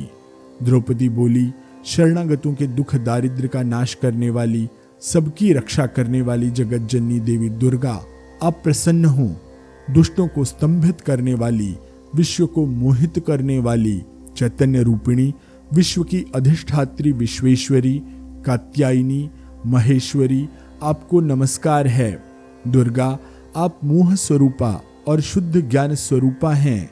इस संसार में जो आपका स्मरण करते हैं वे संकटों से पार जाते हैं। जगदम्बिका, आप सती स्त्रियों की पातिव्रत्य स्वरूपा हैं। भगवान शंकर की प्राण प्रिया, दारुण भय से मेरा उद्धार कीजिए। देवी, आप दीन जनों की सदैव परम गति हैं। मैं आपकी शरण में हूँ, भयानक संकट से मेरी रक्षा कीजिए। श्री महादेव जी बोले, पांचाली द्वारा इस प्रकार स्तुति करने पर दुस्सह दुखों का नाश करने वाली देवी दुर्गा ने अंतरिक्ष में स्थित होकर कहा, सैरंध्री भय मत करो। जो कोई अन्य पुरुष काम लोलुप होकर तुम्हें चाहेगा वह शीघ्र ही मृत्यु के वशवर्ती होगा, इसमें संशय नहीं है। इस प्रकार देवी से वरदान प्राप्त कर प्रसन्न मुख वाली सैरंध्री निर्भय होकर मत्स्यराज के भवन में विचरण करने लगी। महामुने, वह सुंदर अपांग वाली एक बार किसी महत्वपूर्ण कार्य से रात्रि में उस दुष्ट कीचक के घर गई। तब उस पापी ने पास आई हुई उस रूपवती द्रौपदी को देखकर तत्क्षण उठकर उसका कमल सदृश हाथ पकड़ लिया, परंतु वह उसे ढकेलकर घर से बाहर भाग आई। वह पापी क्रोध पूर्वक आंखें नचाते हुए द्रौपदी के पीछे दौड़ा। उसके भय से अत्यंत विक्षुब्ध मन वाली द्रौपदी मत्स्यराज की सभा में चली गई। वहां धर्मपुत्र युधिष्ठिर और भीमसेन वृद्ध राजा विराट के साथ द्यूत क्रीड़ा में संलग्न थे। उस सूत पुत्र कीचक ने वहां आई हुई द्रौपदी के बाल पकड़कर सहसा पैर से प्रहार किया। तब रुदन करती हुई द्रौपदी ने क्रोधपूर्वक मत्स्यराज की निंदा की और दीन हृदय वाले धर्मपुत्र युधिष्ठिर तथा भीमसेन की ओर लाल नेत्रों से देखकर आंखें मीचकर उचित समय की प्रतीक्षा करती हुई वह अचानक मत्स्यराज के भवन में चली गई। यह देखकर भीम ने कीचक के विनाश का मन ही मन विचार किया। उसके बाद एक बार उन बलवान पांडुपुत्र भीम ने सैरंध्री द्रौपदी से कहा कि कीचक को आमंत्रण देकर रात्रि में राजभवन में ले आओ। वहां मैं तुम्हारे प्रिय करने के लिए उसे मार डालूंगा और तुम कहना कि यह पापी गंधर्वों के द्वारा मार डाला गया। भीमसेन की इस बात को मानकर उस पतिव्रता ने वैसा ही किया और भीमसेन ने अर्धरात्रि में उस पापी कीचक को मार डाला। सैरंध्री ने नगरवासियों से कह दिया कि कीचक गंधर्वों द्वारा मार डाला गया। ऐसा सुनकर और दूसरे भी उपकीचक उसे देखने के लिए एकत्र हो गए। वे उसका दाह करने के लिए भवन से ले आए। रात्रि का बहुत समय उन सबके रोने में बीता और इसके बाद उन्होंने सैरंध्री का भी कीचक के साथ ही दाह करने का आपस में निर्णय किया। तदनंतर वे उपकीचक जाकर उसे बलपूर्वक पकड़ लाए। तब सैरंध्री ने उच्च स्वर में विलाप किया जिसे भीम जान गए। उसके बाद दीवार लांघकर वे महाबली भीम बाहर निकल गए और उन्होंने उपकीचकों का वध कर सैरंध्री को छुड़ा लिया। लोगों में चर्चा रही कि इन सबको गंधर्व ने मार डाला। तब भयभीत होकर राजा विराट ने विनय पूर्वक सैरंध्री से कहा कि तुम्हारे कारण ही मेरे राज्य के इतने रक्षक मारे गए। तुम मेरे नगर को छोड़कर अपनी रुचि के अनुसार अन्यत्र निवास करो। सैरंध्री ने उनसे कहा कि राजन, मुझे कुछ समय के लिए क्षमा कीजिए। मैं शीघ्र ही आपके राजप्रसाद को छोड़कर चली जाऊंगी। तत्पश्चात उन सबका 13वां वर्ष बीत गया और राजा दुर्योधन गुप्तचरों के द्वारा खुजवाकर तथा भीष्म द्रोण आदि प्रमुखों से देर तक मंत्रणा करके भी उनका पता नहीं पा सका। कीचकों का वध सुनकर वहां पांडव होंगे ऐसा निश्चित कर राजा दुर्योधन सेना सहित मत्स्यराज के देश में आ गया। वहां गौओं के ले जाने के संबंध में धनुर्धर अर्जुन के साथ उसका युद्ध हुआ, जिसमें भीष्म द्रोण आदि सभी उनसे पराजित हुए। तत्पश्चात अपने यहाँ रहने वाले पांडवों को राजा विराट ने भी जान लिया और विनयावनत होकर राजा ने उनकी विधिवत पूजा की। वहां अर्जुन पुत्र अभिमन्यु का विराट पुत्री उत्तरा के साथ विवाह का सभी के आनंद को बढ़ावा देने वाला मंगलमय उत्सव हुआ। महामते, तत्पश्चात महाभारत युद्ध की तैयारी प्रारंभ हुई। पांचाल देश के राजा अपनी समस्त सेना के साथ वहां आए। काशीराज तथा अन्य प्रमुख राजगण भी उनकी सहायता के लिए आए। उनके और मत्स्य देश के अन्य राजाओं के साथ पांडव भीषण संग्राम की इच्छा से कुरुक्षेत्र में आ गए। इस प्रकार कीचक वधोपाख्यान नामक 56वां अध्याय पूर्ण हुआ। आइए आरंभ करते हैं अध्याय 57वां। इसमें हम सुनेंगे महाभारत युद्ध का वर्णन। श्री महादेव जी बोले, तब पृथ्वी के भार का हरण करने के लिए महाकाली कृष्ण रूप से अपनी सेना को धृतराष्ट्र पुत्रों की सहायता में नियोजित कर स्वयं पूर्ण रूप से सात्विकी सहित पांडवों के पास चली आईं।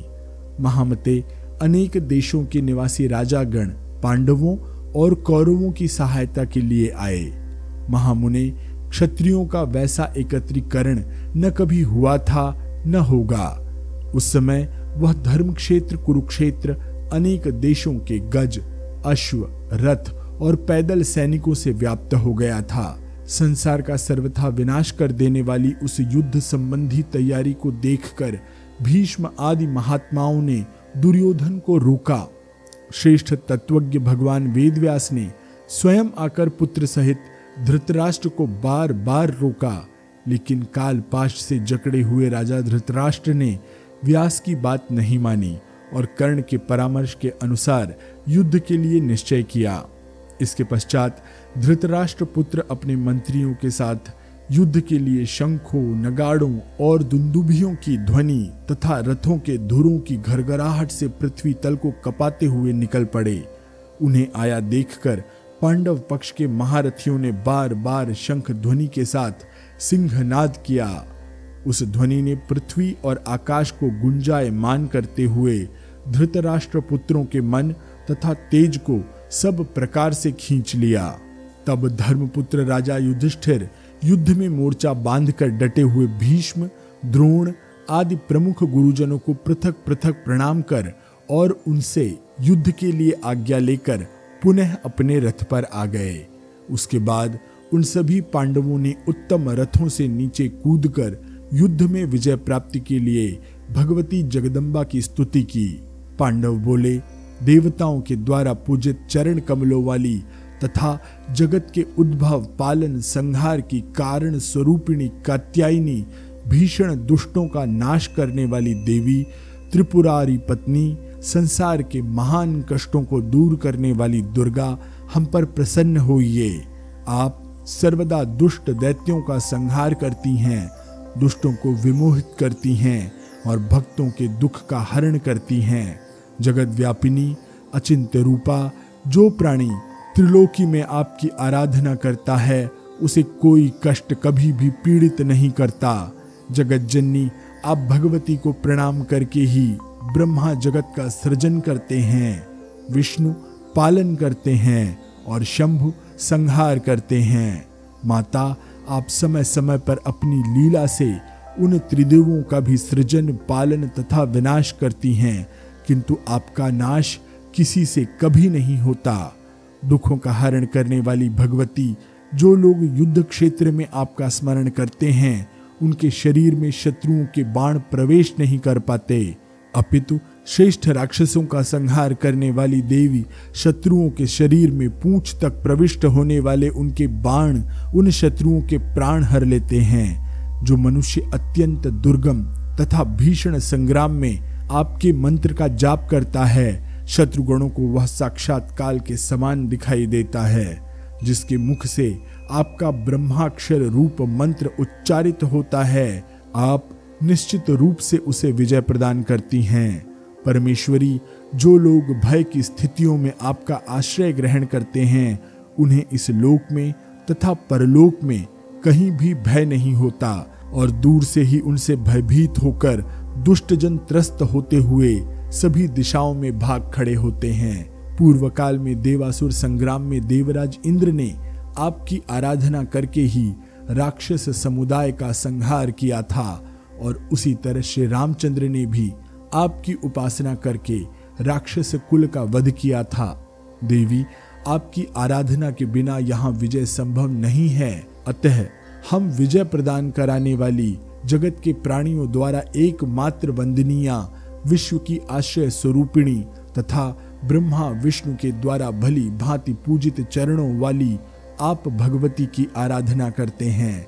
आप हम लोगों को विजय प्रदान करें। आपकी कृपा से ही हम लोग संग्राम में शत्रुओं का संहार करके विजय प्राप्त करें। श्री महादेव जी बोले, इस प्रकार महात्मा पांडवों की स्तुति करने से भगवती अत्यंत प्रसन्न हो गईं और अंतरिक्ष में साक्षात विराजमान होकर उन्होंने वर प्रदान किया।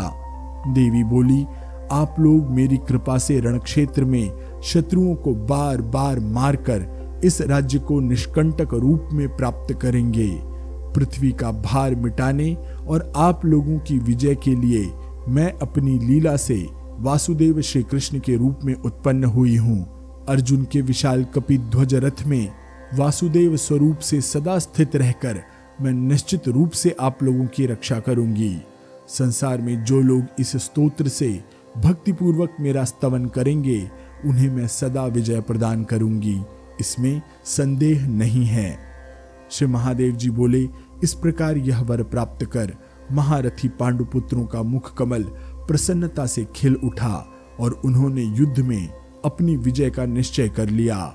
तत्पश्चात उन पांडवों ने कवच धारण करके स्वर्ण मंडित रथों पर आरूढ़ होकर अलग अलग शंख ध्वनि की। अर्जुन के रथ पर विराजमान बलवान श्री कृष्ण ने पांचजन्य नामक महान शंख बार बार तीव्र ध्वनि के साथ बजाया। उस शंख ध्वनि से पृथ्वी कांप गई और यह जगत विक्षुब्ध हो उठा। सैनिकों सहित धृतराष्ट्र के सभी पुत्रों के मन में विषाद व्याप्त हो गया।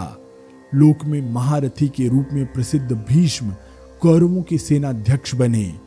भीष्म के विद्वेष के कारण कर्ण शस्त्र का त्याग करके युद्ध से विरत रहा। उसी तरह 10,000 हाथियों के बल वाले वीर भीम पांडवों के सेनापति बने। वे साक्षात दूसरे काल की भांति प्रतीत हो रहे थे। महामुने भीष्म के साथ 10 रातों तक युद्ध होता रहा। नारद भीष्म ने अकेले ही पांडव सेना के 10 करोड़ सैनिकों का संहार किया। उसी प्रकार दुर्योधन के भी बहुत से सैनिक मारे गए। महान बल तथा पराक्रम वाले पांडवों ने उससे भी अधिक संख्या में दुर्योधन के सैनिकों का संहार किया। संग्राम में 10वें दिन जब सूर्यास्त होने में कुछ समय शेष था, तब अर्जुन ने शिखंडी को आगे करके महास्त्र से भीष्म को मार गिराया। सूर्य के उत्तरायण होने की प्रतीक्षा करते हुए तथा अपने पिता के वर को सत्य प्रदर्शित करते हुए वे धर्मात्मा महारथी भीष्म शरशैया पर स्थित रहे।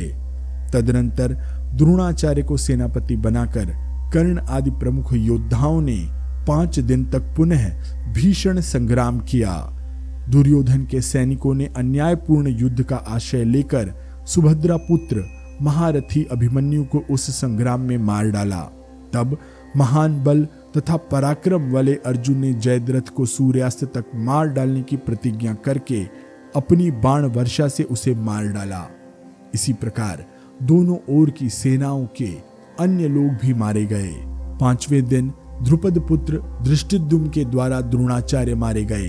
तत्पश्चात कर्ण के साथ 2 दिनों तक उन लोगों का युद्ध हुआ। उसमें कर्ण ने राक्षसेंद्र वीर घटोत्कच का वध कर दिया और उस कर्ण को भी पांडुपुत्र कपिध्वज अर्जुन ने युद्ध में मार गिराया। दोनों सेनाओं के और भी दूसरे राजागण परस्पर युद्ध करके यमपुरी चले गए। तदनंतर धर्मपुत्र राजा युधिष्ठिर ने क्रोधित होकर झुके हुए पर्वों वाले बाणों के द्वारा रण में शल्य को मार गिराया। तत्पश्चात परस्पर विजय की अभिलाषा रखने वाले राजा दुर्योधन और भीमसेन का गदा युद्ध होने लगा। भीम ने अपनी गदा से दुर्योधन का संहार कर दिया और उन महात्मा द्वारा धृतराष्ट्र पुत्र दुशासन आदि प्रधान योद्धा रणक्षेत्र में पहले ही मार डाले गए थे। तत्पश्चात अश्वत्थामा ने रात में सोते समय द्रौपदी के 5 पुत्रों तथा अत्यंत पराक्रमी धृष्टद्युम्न का संहार कर दिया। अर्जुन ने झुके हुए पर्वों वाले बाणों का प्रयोग करके चिरंजीवी अश्वत्थामा तथा कृपाचार्य का वध न करके उन्हें संग्राम से परान्मुख कर दिया। मुनिश्रेष्ठ, इस प्रकार 18वें दिन दोनों ही पक्षों की 18 अक्षौहिणी सेनाएं युद्ध में मारी गईं। तदनंतर महारथी पांडवों ने वासुदेव श्री कृष्ण को साथ में लेकर युद्ध में मारे गए सभी राजाओं की और्धदैहिक क्रिया भी संपन्न की। भीष्म पितामह ने माघ महीने में शुक्ल पक्ष की अष्टमी तिथि को प्राण त्याग किया और महादेवी की कृपा से पांडव राज्य का भोग करने लगे। इस प्रकार महाभारत युद्ध वर्णन नामक 57वां अध्याय यहाँ पर पूर्ण हुआ। आइए आरंभ करते हैं अध्याय 58वां। इसमें हम सुनेंगे श्री कृष्ण, बलराम, पांडवों तथा अन्य वृष्णिवंशियों का स्वर्ग गमन। श्री महादेव जी बोले, मुनिश्रेष्ठ, इस प्रकार छलपूर्वक पृथ्वी का भार मिटाकर श्री कृष्ण ने पृथ्वी तल से पुनः अपने धाम आने का मन में निश्चय किया। इसी बीच पृथ्वी तल पर आकर ब्रह्मा जी ने द्वारिकापुरी में प्रवेश करके श्री कृष्ण से यह बात कही। ब्रह्मा जी बोले, मनुष्य शरीर धारण कर पृथ्वी का भार नष्ट करने के लिए हम लोगों ने भगवती से प्रार्थना की थी। भगवान शंभु की सहमति से आप माया पुरुष के रूप में पृथ्वी तल पर आविर्भूत हुई हैं तथा आपने पृथ्वी का भार मिटाने का सब काम कर दिया और शंभु ने अपने मन में जो अभिलाषा की थी उसे आपने पूर्ण भी कर दिया। अब आप धरातल से पुनः अपने धाम पहुंचकर और फिर से अपना वास्तविक रूप धारण कर हम देवताओं का पालन कीजिए। श्री कृष्ण बोले, ब्रह्मन, मेरी भी वही इच्छा है जिसे आप कह रहे हैं। मैं अपने उत्तम लोक को शीघ्र ही लौटूंगा। श्री महादेव जी बोले, इस प्रकार ब्रह्मा जी को आश्वासन देकर तथा उन्हें विदा करके श्याम सुंदर रूपिणी उन जगदीश्वरी ने द्वारका का त्याग करके स्वर्गारोहण की कामना करते हुए अपने मंत्रियों से कहा। श्री कृष्ण जी बोले, मंत्रियों, यदुवंश में उत्पन्न हुए प्रायः सभी लोग मुनि अष्टावक्र के शाप के कारण मृत्यु को प्राप्त होकर स्वर्ग चले गए। अब इस वंश में कुछ कुछ वृद्ध वीर पुरुष अवशिष्ट रह गए हैं। उन्हें न तो राज्य अच्छा लगता है न पृथ्वी तल पर रहना ही। अतः श्रेष्ठ मंत्रीगण, अब मैं निश्चित रूप से शीघ्र ही स्वर्ग के लिए प्रस्थान करूंगा।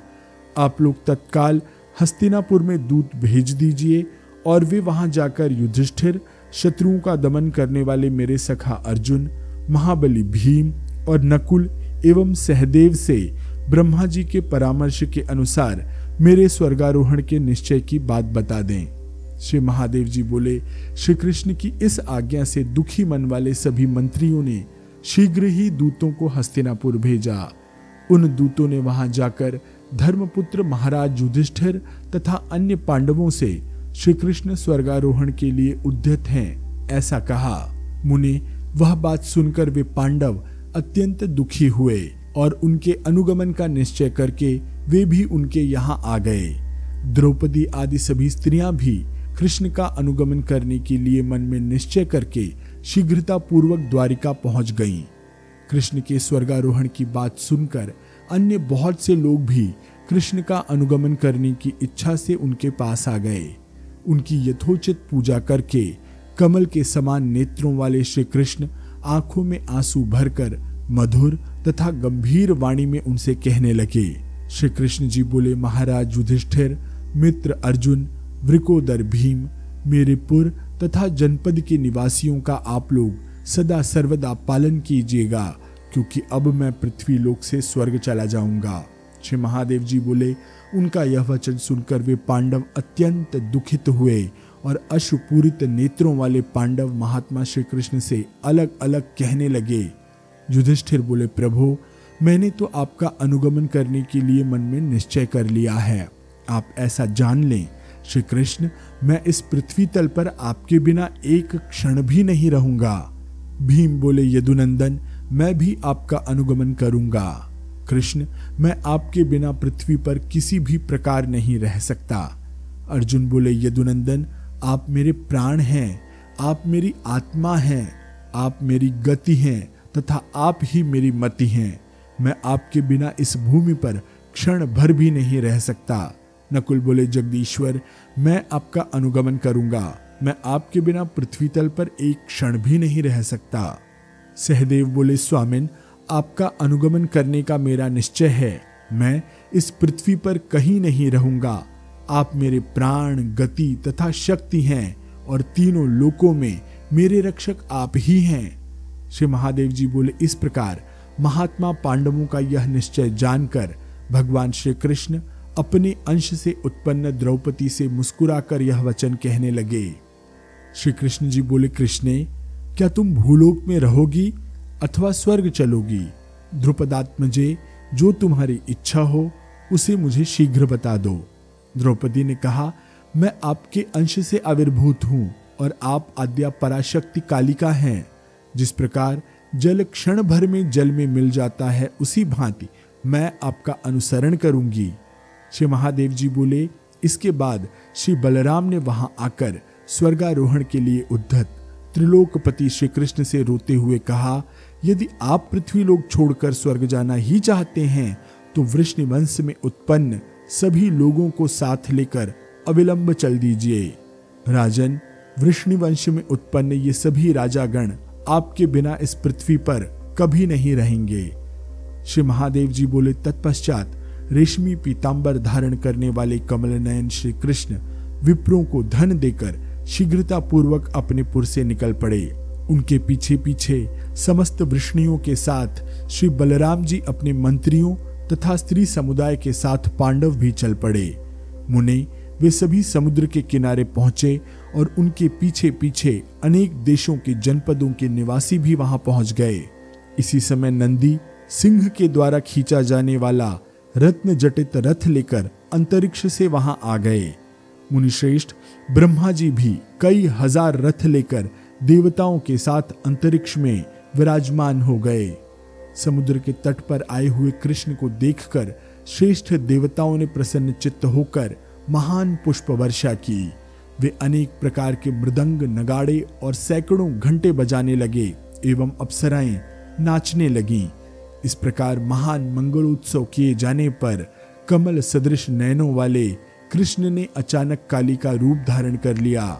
सिंह के द्वारा खींचे जाने वाले महान रथ पर आरूढ़ होकर और श्रेष्ठ देवताओं तथा मुनीश्वरों से स्तुत होकर ब्रह्मा आदि के देखते देखते शीघ्र ही कैलाश के लिए प्रस्थान किया। महामते, समुद्र के जल का स्पर्श करके द्रौपदी सभी लोगों के देखते देखते उन्हीं काली के विग्रह में समाविष्ट हो गईं। तदनंतर साक्षात धर्मावतार तथा ऐश्वर्य संपन्न राजा युधिष्ठिर अद्भुत रथ पर आरूढ़ होकर शीघ्रता पूर्वक दिव्य स्वर्गलोक चले गए। मुनिश्रेष्ठ श्री बलराम तथा अर्जुन ने समुद्र का स्पर्श करके अपनी देह का त्याग कर दिया और नवीन मेघ के समान तथा शंख, चक्र, गदा एवं पद्म से सुशोभित चतुर्भुज रूप धारण करके वे गरुड़ पर सवार होकर शीघ्र ही साक्षात वैकुंठ को प्राप्त हुए। भीमसेन आदि पांडव तथा अन्य वृष्णिवंशी लोगों ने भी उस महासागर में अपना शरीर त्याग कर स्वर्ग में प्रस्थान किया। इस प्रकार सबके स्वर्ग चले जाने पर रुक्मिणी आदि 8 पटरानियां शिव विग्रह धारण कर अपने उत्तम लोकों को चली गईं। महामुने, श्री कृष्ण की अन्य भार्याएं भी अपने शरीरों का त्याग करके क्षण भर में पूर्व की भांति भैरव रूप हो गईं। कृष्ण के काली रूप की प्राप्ति सुनकर सत्य का अनुसरण करते हुए श्रीदामा जया रूप में तथा वसुदामा विजया रूप में हो गए। इस प्रकार श्याम सुंदर रूप वाली जगन माता भगवती पृथ्वी का भार मिटाने के लिए भगवान शंभु की इच्छा के वशीभूत होकर पृथ्वी तल पर लीला पूर्वक पुरुष रूप में आविर्भूत हुई और महामते अपनी माया से पृथ्वी का भार हरण करके पुनः अपना वास्तविक रूप धारण कर अपने लोक को चली गईं। महामुने, जगत प्रभु श्री विष्णु कालांतर में द्वापर युग के अंत में पृथ्वी तल पर अपने पूर्ण अंश से श्री कृष्ण के रूप में भगवान शिव के वर प्रदान से अवतीर्ण होंगे और महामते वे अपनी लीला से इसी प्रकार पृथ्वी के भार का हरण करेंगे। पृथ्वी लोक में जो लोग जगदम्बिका के कृष्णावतार का चरित्र सुनते हैं और पढ़ते हैं, वे इस लोक में अतुलनीय सुख प्राप्त करके अंत में देवताओं के लिए भी दुर्लभ देवी पद को प्राप्त करते हैं। इस प्रकार स्वर्ग यात्रा गमन नामक 58वां अध्याय यहाँ पर पूर्ण हुआ। शेष कथा अगले अंक में मैं आशीष पी मिश्रा आपसे आज्ञा लेता हूँ। ओम दुर्गायै नमः।